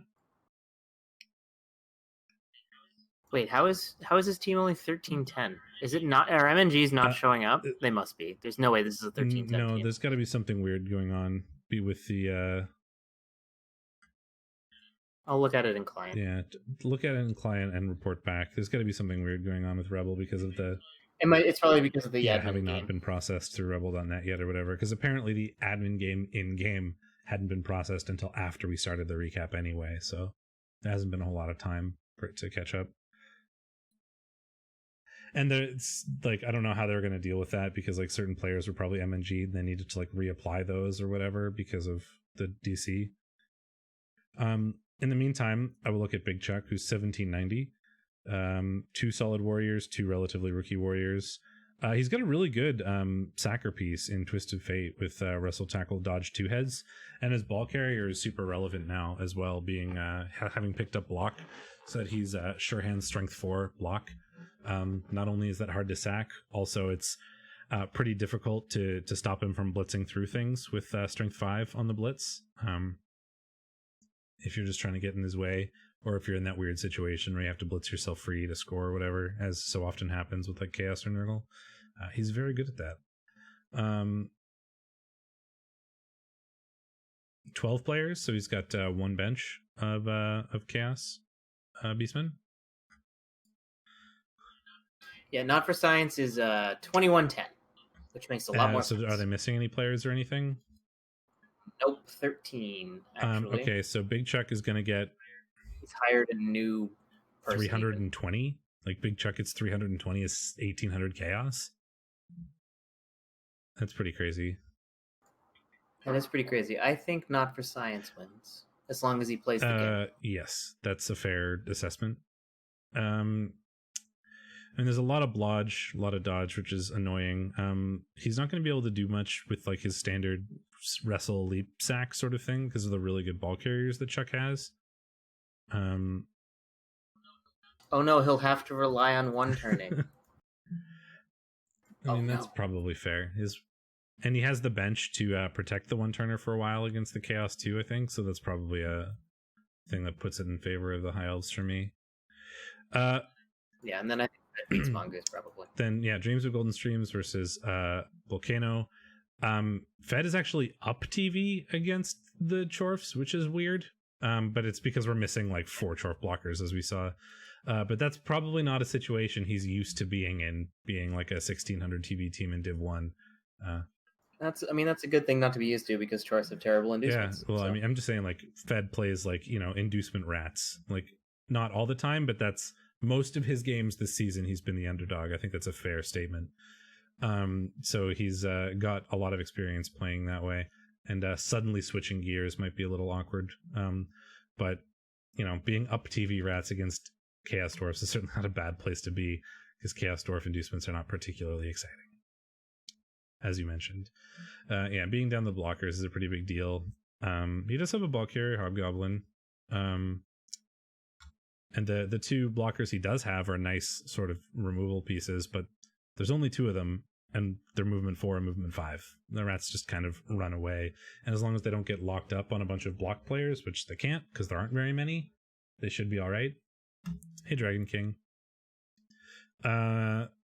So I think I'm gonna go with you on that one as well and take Fed, which is are we gonna curse him again? Maybe. I voted for him most of the season, so that's probably fair. not. And then we have Broken Bone Battalion versus Beard to Death, Supervase and Larkstar. 1670 Elds. I think Supervase and 1630 Norse. I've been burned before. I think the Norse should win this, but I think Super Base will win this. The Norse are missing their ball carrier, which is not irrelevant. Nothing you say at this point matters. I've already decided. That's fair. I'm just trying to. It'd be, you know how boring this would be if I just said I pick this team and then didn't explain it at all. Like this is like everyone would have an extra hour of their lives every Wednesday. That's probably fair, but people who watch the recaps do it because they want to be talked about. If you just went, okay, how people in chat, would you rather that I just post a prediction document and not do a recap? Because that's what Shadorra is suggesting. I think people use these to sleep. We're just ASMR for these. I could do that, you know. I could just post my predictions and be like, there you go, just like throwing the predictions at you, like wet thud as they hit the floor. Just be like, there's your recap. Fuck off. What have you done to that document? I was just thinking, I don't know, the image in my mind was like a handful of pasta and like just throwing it so that it goes like squish wherever and just being like, fuck you, we're done. But like, and so my brain needed to make it into like the document. I don't know. Why are you thinking of a handful? I don't know, but that was the image that popped into my mind when I was thinking about like throwing the recap at the proverbial audience, was like, you know, throwing them some sort of squishy food. This is why people watch. This is why people watch. Yeah, I think that's more likely. I don't know. I've lost my entire train of thought. It was something about the runner being gone and that being relevant. You know, there's 4 Mighty Blow. Only 2 of them are attached to tackle. Pro Elves can accomplish some pretty silly things. 2 strength 4 pieces, the movement 9. You know, I think I'll go with the Elves as well, kind of agreeing with you in that both Super Base and Larkstar always surprise me in managing to win or lose games that I think the 2 of them should either not win or not lose. And like, they're just going to annihilate. I think Super Base and Larkstar are just going to become a black hole when they run into each other, and Blood Bowl won't know what to do with the result. Fair enough. So yeah, exciting times, especially in there's a lot going on between the two divs, and there's a lot of big weeks as well in terms of there's a lot of big games in Div 2A this week, but I think it's mostly top versus bottom. For playoff standings in Div 2, it is, yeah, mostly top versus middle kind of stuff, but yeah, I mean the almost certainly be watching Lumi versus Elves. Because I don't think we've watched. Have we watched those? I don't know. Elves? I don't remember. I'm too lazy to go back through all the. Have we watched Ramazet play? I don't think we've watched him play. I don't think so. I'm too lazy to go back through all the YouTube VODs, so I don't know. I'm almost certainly going to give Ramazet the spotlight next week. Yeah, there's not a whole lot of like, there aren't any direct competition in Div 2A like there is in 1. But there's a lot of matches that are super relevant, right? Like Uber, Kielric, Fall, Locus, Urs all being so close in points. You know, wins, if any one of those loses their game this week, it's going to be a pretty big deal in terms of the standings. But they're not playing each other directly, like we see with Ramazet and Lumi, and I think B-Dog and whoever he's playing this week that we were talking about. Not B-Dog in Travel Scrabble, but no, it is B-Dog. Yeah, they're playing, but that's not as the relevant one I thought. Like Superfed and Mongoose is pretty relevant, yeah, because they're both, you know, there's another option for 3. Like if Fed loses that, Mongoose goes up to 17, Superfed stays at 19, B-Dog probably jumps Superfed. Like there's a lot of things that could happen this week in Div 1, so it's pretty exciting. So I'm going to give you like a 3-second warning before I pop up the bright annoying scoreboard for the prediction competition, and then we'll call it a day. 3, 2, 1. So we're both doing real bad in REL 1. I'm doing slightly less bad, but we're both doing real bad with -3 and -6. In fact, we're worse than literally everybody predicting right now. We're the 2 worst in REL 1. Oops. Don't listen to us about anything, apparently. Don't watch this show. We're garbage. Chuck is currently winning with 8. Luminous, Superfed, Travel Scrabble, all doing pretty good as well in Div 1. In Div 2, Superfed has regained the Div 2 prediction lead from me, me having dropped a bit this week. I didn't do super well this week, so Superfed has taken that title from me. I did notice that Fed stopped predicting. That's fair. I mean, that's probably a reasonable strategy with our stupid scoring system, in that once you get a decent enough amount of points, you should just stop, because you're not going to lose points that way, and pretty much everybody else will. But this is what you get when you try to convert our terrible scoring system that we made up a while ago to one for everybody to use with like 1 day of notice. So there you go. But I'm doing pretty good in Div 2 as well, along with Yayo and Locus.